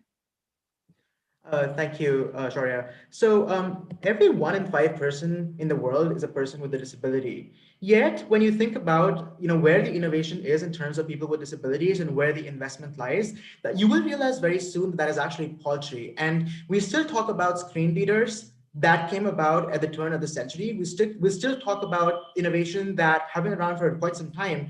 And so what we are trying to do is basically get this point across that it is possible to innovate in this sector. And by being a team that not only understands disability through our lived experiences, but also work in the space, but also through our technical experience, our connections, and our network, and our understanding of the community, what we are trying to do is basically make sure that we can achieve impact, but still have a very sustainable, scalable business, something that I think is very much in line with what the ESG philosophy is and what ESG is trying to do, where impact does not have to necessarily come at the compromise of running a scalable business. And I think, again, especially in this sector that has not seen that, that is what exactly we're trying to do by disrupting assistive technology and making sure that we can do that using AI, using this mainstream technology, something that others haven't necessarily done, even despite the numbers that we're looking at. Jury members, you can now ask iStem your questions. You have 5 minutes to do so. Okay, yeah, thank you, Karthik, for your presentation, and yeah, well done for getting to the second round. And I also love your spirit. I think your presentation also got cut off when you were sort of demonstrating the product. So can you just quickly talk me through how, for a student, from a student's perspective, this is going to make life much easier? Because I couldn't fully grasp the nuances in the presentation. Absolutely. So today what happens is if a student wants to read a book, the book is in print, and so someone who is blind, for example, cannot read that, or someone with a learning disability, like someone on the with dyslexia, cannot read that. And so what we do is we basically take that, we use AI to convert that book into audio. And I think the unique thing there is that it's not just plain text, which a lot of the OCR systems do. We're talking about math. We're talking about very advanced text that you would use in university settings, or even magazines, leisure magazines, for example. So the gamut of documents that we are working with that we can convert into something that can be consumed by people who are blind or visually impaired or people with learning disabilities is huge. And that is what students can do. So they'll upload, students or professionals rather, they will upload this inaccessible document. We will convert it into accessible formats for them. And as well as for people who are deaf or hard of hearing, let's say someone is in an Indian history class. What happens when you use standard captioning models like YouTube's is that they're not trained on that data. They're not trained for academic scenarios or professional scenarios. And so what we do is we basically customize these models on the classes that they are taking, and they do it by themselves on the fly. And then they can then get highly accurate captions for these classes to make sure that it is accurate and they can participate just like anyone else in the class. So those are the two services that students can access right now. And one more quick thing is that in case, because I think I'll be lying if I say that AI is 100% accurate, it's not. And so what we do is we basically say, okay, you can escalate this to our team of extremely trained manual remediation experts who have technology to understand where exactly the gaps are. And then they're going to go and manually fix them for you to ensure that you have the document which is 100% accurate that you need. And again, that scales because of the technology that these professionals have who are doing this manual remediation work. That's kind of how we scale and ensure that we can guarantee 100% accuracy to our users. Got it. Okay, that's clear. Thank you. And just before I hand over to Devang, just one question. Do you have any challenges or limitations with access to content? Are there any hurdles there, or is it pretty easy? No, that's a very, very big challenge personally for me as well. And as I said before, in response to that question that the other team asked me, 98.1% of the websites are inaccessible. When I was in India, I could not access books and my mom would read it out to me. And even at Stanford, they basically hire 15 to 20 employees who just do this every single day. And so what we're saying is, well, don't treat this as simply from an impact perspective also. Even these big universities should pay for it because they can cut down on their costs and manual labor and make sure that all of this can be automated as much as possible. Yes, so the question was more on, so for you, the access to content for your business to be able to make it accessible to other people, do you have to pay licenses to get access to textbooks, magazines, content, whatever, or that easy? Right. No, so the content comes from the student, and the student or the institute that are using it, and they are the ones who upload it, and they are the ones who have rights to it. Okay, got it. Okay, thank you. Yeah. I just have one question, and sorry if I missed this during the regular presentation, but what is this like? Is this pure cloud-based pricing? How Yes, does the pricing work on this, please? Yeah, so this is everything is in the cloud, and so for organizations, so that is educational institutes and businesses, we charge them a subscription cost depending upon the size of the colleges that they have and the number of students that they serve with disabilities. The same for companies, so they pay a subscription cost, and then it's also a B2C model as well, where individuals can come in and they have two options. They can either do this on a subsidized cost, so like they can pay right there, which is subsidized, or they can enter income share agreements with us, and we basically recover payment for our services after. 1 minute left. Okay, so quick follow-up on that. So what's the rough price per seat if it's a pure B2C sale? Yeah, so a pure B2C, we actually charge more like a $9.99 per user is what it looks like for B2C right now. Okay, and then they have unlimited access to all the content per module, or what is it? No, this basically works through a credit system. So they basically will still have, there are tiers to it. And so what I'm telling you is like the base, and then if they want more, then they'll have to go and kind of renew and get more credits. And then the rough pricing for businesses lies anywhere between $1,000 and $10,000 for a subscription. Got it. Okay. Thank you. Thank you. And again, congratulations. Very inspirational. Thank you. Thank you. Thank you. Thank you, ISTEM, and thank you, jury members, for the questions. Jury members, you have 30 seconds to mark your evaluation forms.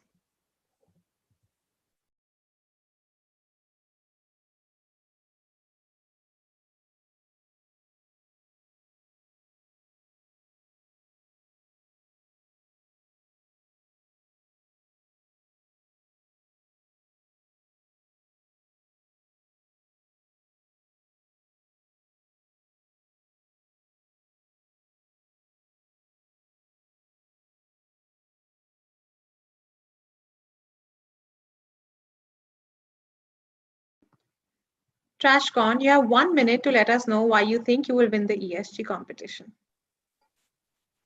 Yeah, can you please let me switch on the video?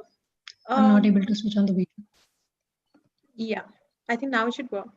Yeah. Hello, everyone. As we know, the vision of ESG is to create a better tomorrow. But imagine a tomorrow where you're in flying cars, and when you look down upon mountains of trash. This is what we are trying to avoid. That's exactly why TrashCon's solution is a dire necessity to be spread across globally. It is the only solution that can eradicate the biggest menace mankind is facing, waste, once and for all, in a sustainable, scalable, and profitable way, thus preventing all kinds of pollution, all kinds of unimaginable diseases. COVID will be nothing in front of it, and mostly prevent global warming.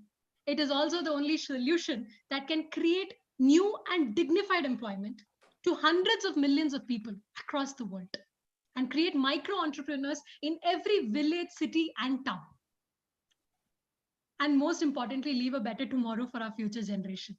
But all of this we cannot do alone. That is why we are looking to collaborate with ESG and all of its partners to ensure that TrashCon solution reaches nook and corner of the world. We're already impacting 100 million lives. And I'm sure with ESG, we can impact all of world's population. Thank you so much. This is why we want to be a part of ESG. Yeah. Thank you, TrashCon jury members. You can now ask your questions. You have 5 minutes to do so. Can I go first? Yeah. Yeah, of course. Yeah, go go for it. So I have a set of qualitative questions actually. Nimeda, congratulations. A lot of inspirational rhetoric. Lovely. Just curious. You said you were a recent chemical engineer graduate and all. I think within this peer group, you're relatively young. Do you come from a family of entrepreneurs? Just out of curiosity. No, my parents are in government services. Business is also not known to them. I was the first person, and I did not really want to start a startup per se, but really wanted to solve the problem from the age of 18. So that's So how we need to I. wait in. So were you part of business plan competition and stuff like that at Yes, school? all the time, all the time. I started, my entire journey started. I mean, we couldn't afford it. I come from a very middle class background. So I couldn't have created this entire thing on my own. I started with my mom's saving of 2 lakhs. She's a school teacher. So that's how the entire thing started. Now, and your co-founder, you said, is a serial entrepreneur, right? Yes, yes. He's a chartered accountant, an electronics engineer. And he had his own CA firm. I was his client. But then I realized that this is a person who's as crazy as me to create an impact of 1 billion lives. I see. So and any of that person's previous ventures, did they reach exit or at least a series B or C, or just curious? So it was more of a partnership business. They had their own CA firm, which was very renowned in Karnataka. So traditional services, yes, but not the kind that gets funded and all that. Okay.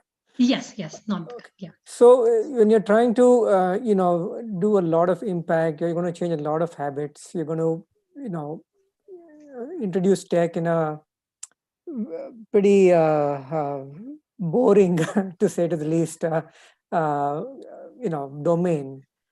Do you have the right set of advisors and mentors to take you through this, or do you plan to get these on board? Because it's a journey which is chemical engineering background and all that helps, but it requires the company will require a certain kind of a DNA to succeed, right? Yeah. So let me just take it in 2 ways. One is the whole point of the whole point of starting TrashCon and the entire innovation is on the basis that we are not trying to change habits here. Yeah. We are not trying to change 1 billion people to start segregating, because that's going to take another 30 to 50 years. The solution is the exact fit for the current problem that we are facing in every angle possible. So that is one thing. We are not trying to change habits, rather work with the same habits and create a technology that can solve the problem. The second is that, like I mentioned, our advisors are from some of the biggest of corporates, and waste management as an industry requires people who understand government, because that becomes a direct and indirect customer to us. So we have maneuvered that very beautifully. In fact, we don't sell directly to the government. We sell it through private contractors. So those things came out of our advisors coming from backgrounds of advocacy. Director of advocacy in Tata Steel is one of our advisors. Tata Power CEO is one of our advisors. Shell MD is one of our advisors. So that's what I was showing. The advisory board is filled with people who have scaled their companies from 10x to 100x. Okay. And we have gotten people from all of these areas. Yeah. Okay, great. Thank you so much.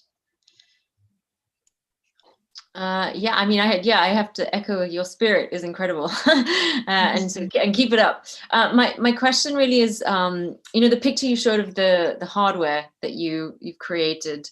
I'm always often thinking that sometimes something is big and robust and as that is quite hard to scale, grow, get people to buy, put on their grounds. What are the challenges that you're facing when you're trying to sell this? I'd love to get your take on it.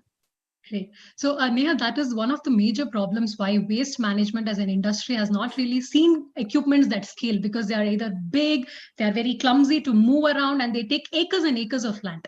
So the hardware that you saw can fit inside 1,000 square feet. It is a plug-and-play system which can be assembled and disassembled in 4 hours by semi-skilled people. And it's completely modular and foolproof. So these are the reasons why we can easily, if you see the kind of places that we have access, we have gone as far as West Bengal and Gujarat. And to very small villages and towns. And we could do this because of these parameters that we knew well beforehand. Because if you have to get a land from government, a few acres, that itself will take you years. But we can fit inside a basement of an apartment, inside a township, inside an IT park, inside a small village. So that is one thing. Secondly, like I told you, we sell it to IT parks, townships, villages, cities, municipalities. Absolutely everybody who is generating a lot of waste is our customer. But as I told Devang, one of the major challenges for us was how do we tackle government and how do we make it the biggest customer? And how do we ensure that our lead times are very minimum?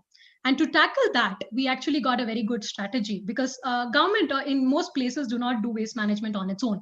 It generally outsources it to something called private contractors, who are people who have an influence, a political pull, and generally they don't know anything about waste. So that's when we go ahead and suggest, take this particular solution and we can create a zero waste. Literally, we closed a deal of 2 crores in 3 days, only because, there's a dire need. They have to answer people and they need the solution. Yeah, so this was one of the major challenges. Yeah. Thank you. Very helpful. Thank you. Time's up. Thank you, TrashCon, and thank you, jury members, for your questions. Jury members, you now have 30 seconds to mark your evaluation forms.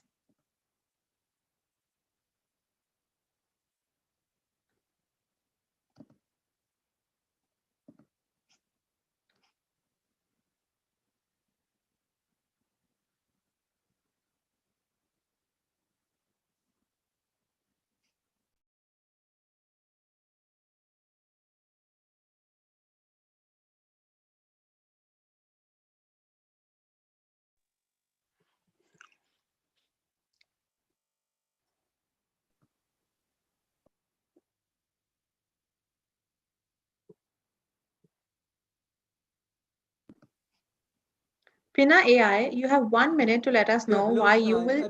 Just give me 1 minute, please. Okay, okay.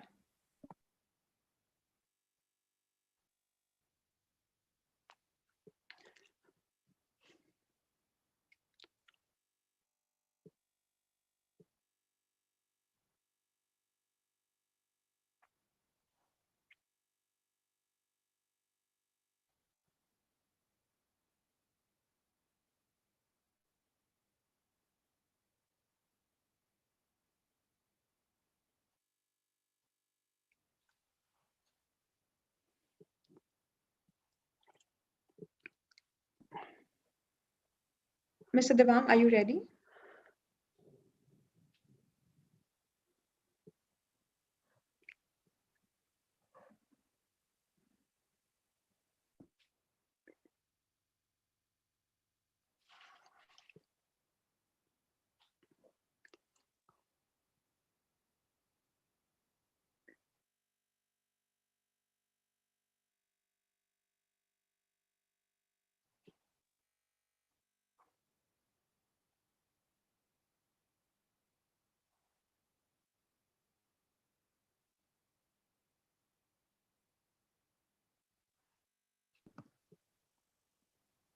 Mr. Devang, can we begin?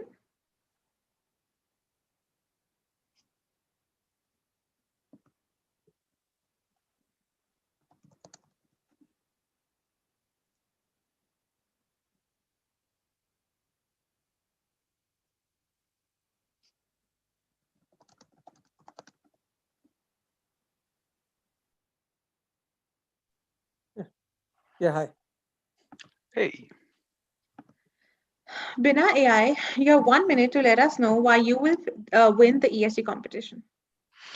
So first of all, there are some very, very interesting and very great companies here beside us. It's not just about us, about who will win. I think the big name, exactly like what you defined, is what is the exact change and impact that a company can make. And what we are trying to bring, and we are already bringing in a few specific situations, is the most fundamental need for healthcare services. During the past 20 years, each year, healthcare costs have raised 5% on an average globally. According to the World Health Organization, half of the world lacks access to health services. And in the next 10 years, we're going to have a shortage of 50 million physicians. Our technology closes this gap. Our technology makes everything available anywhere.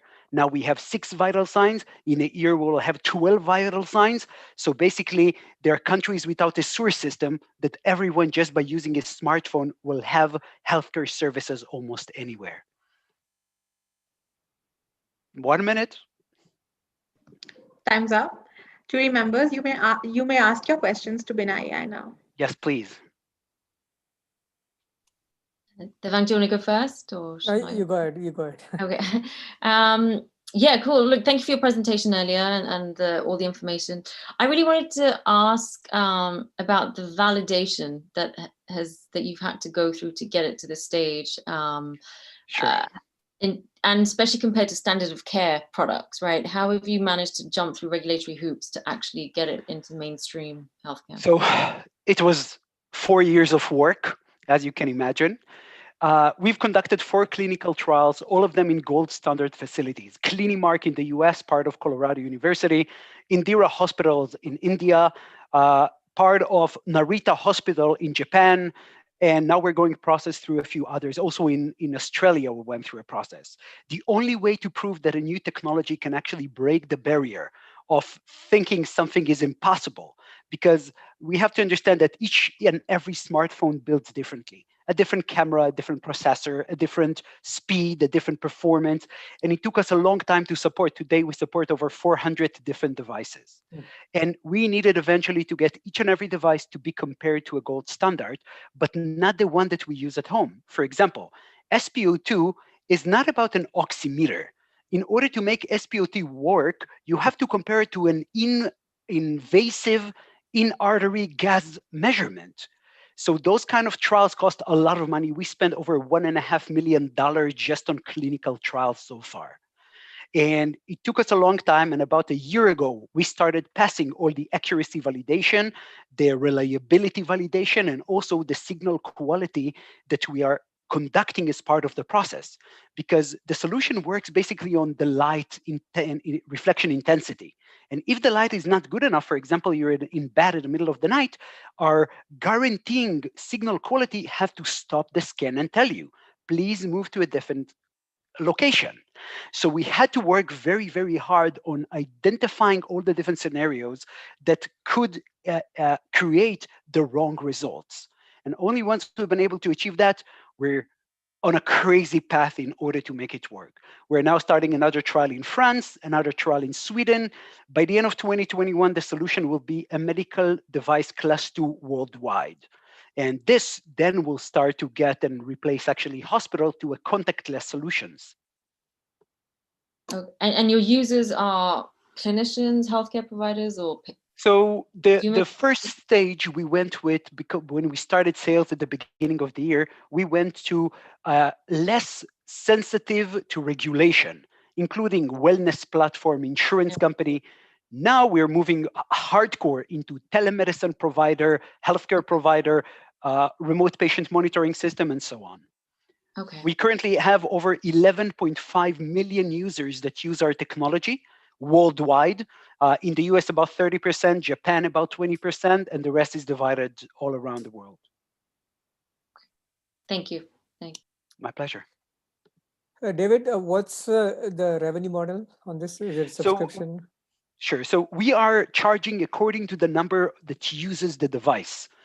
For example, if we're talking about insurance companies, some of our largest customers, such as Momentum, Sompo, Generali, for example, for each and every million users that use the device, the cost will be about 50 cents a month, unlimited usage. If they use it per scan, so we're talking about per scan will be less than $1. And when we're talking about 6 different devices that you have in order to conduct one test, for $1, you can have all the reads anywhere, or you can just pay a few dollars annually and use it infinitely, especially for people that needs chronic condition monitoring and an ongoing reads of all the different types of devices. One more thing about it, it's important to say, as people get older, the veins in the body do not work in the same way.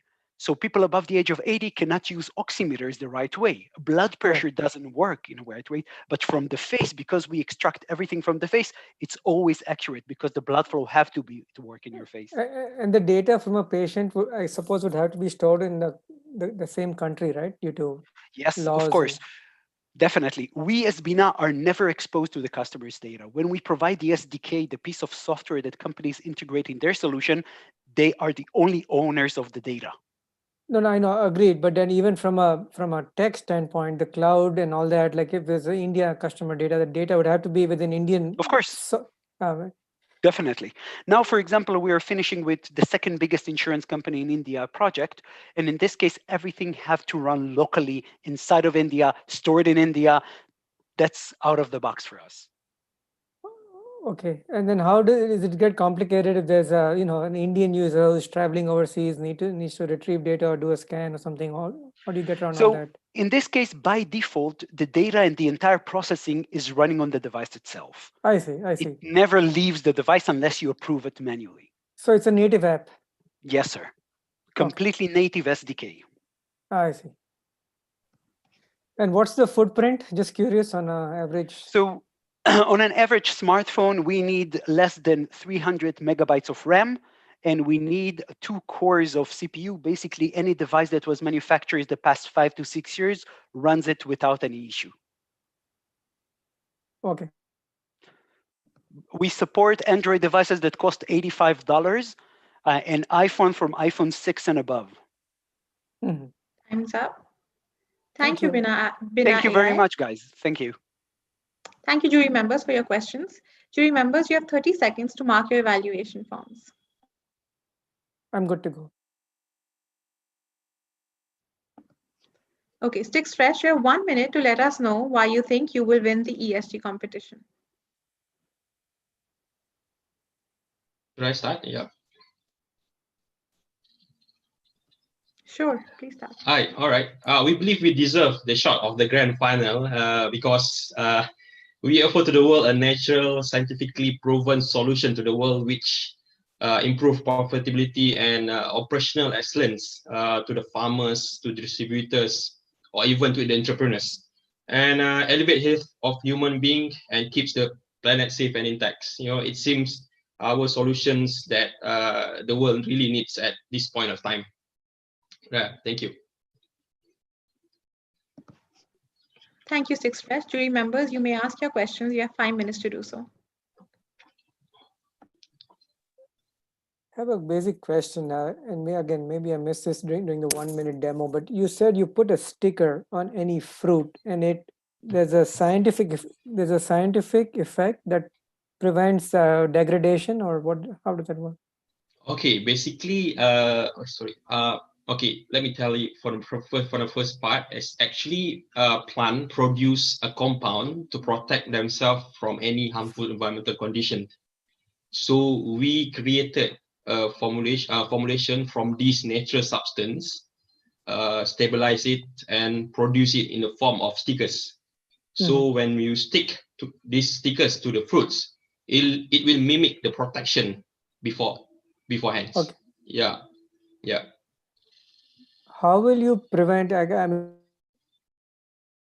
just in many countries across the world, mimicking a sticker and the design, and having people which are just create factories of these stickers and start, mimicking the physical appearance as closely as possible with no biology in it. Yes. How will you? Yeah. Actually, this is our biggest challenge. The copycats, especially in Asia. So one strategy that we are going to the market is we just go as fast as we can, and then we created a code on the stickers, a security code, a very very spined code. You need to using magnifying glass to check with it whether it's from us or from other one. Yeah, anyone. Okay, and that security code is on the sticker. Yes. Got it.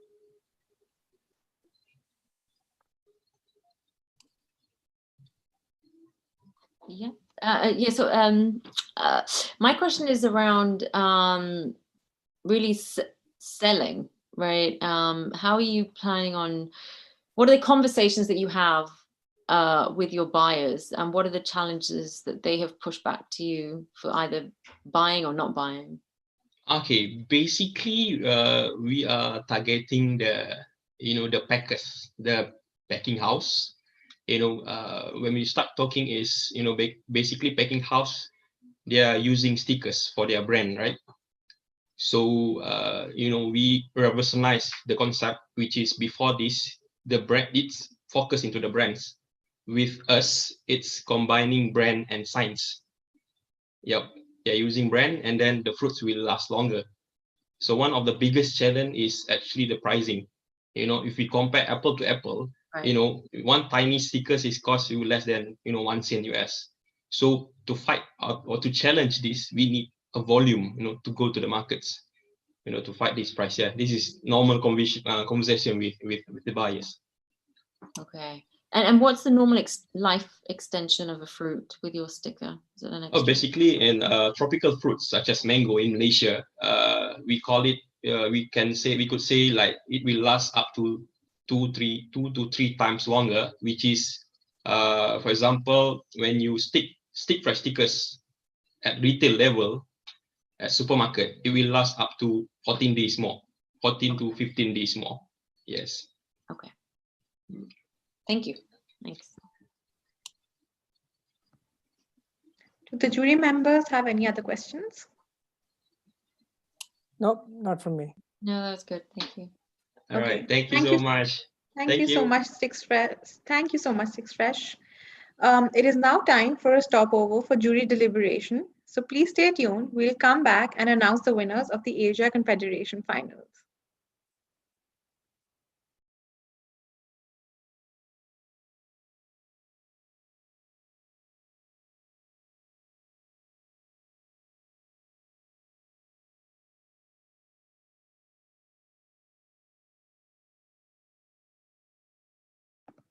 Janet, can you please put us into the breakout room?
Please let me know when to begin.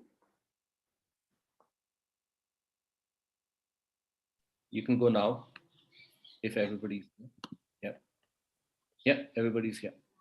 We will now request Mr. Shiv Khemka, the chairman at TGL, to address the audience today. Thank you all very much. I was really impressed by the startups, very impressed with the judges. I'm really grateful to everyone for taking the time, participating in this new format, an exciting format. And I know that the judges had a very difficult time deciding who the winners should be, but they're brilliant judges and I know they've done a good job. So I will now leave it to the team to announce the winners. Everyone's a winner actually, but we'll announce the formal winners of the challenge, of the Asia Confederation finals. Thank you so much, Mr. Khemka. Before we announce the winners, we would also like to give the jury members a chance to make any comments that they have. So Ms. Neha, if you would like to say a few words, we would be grateful.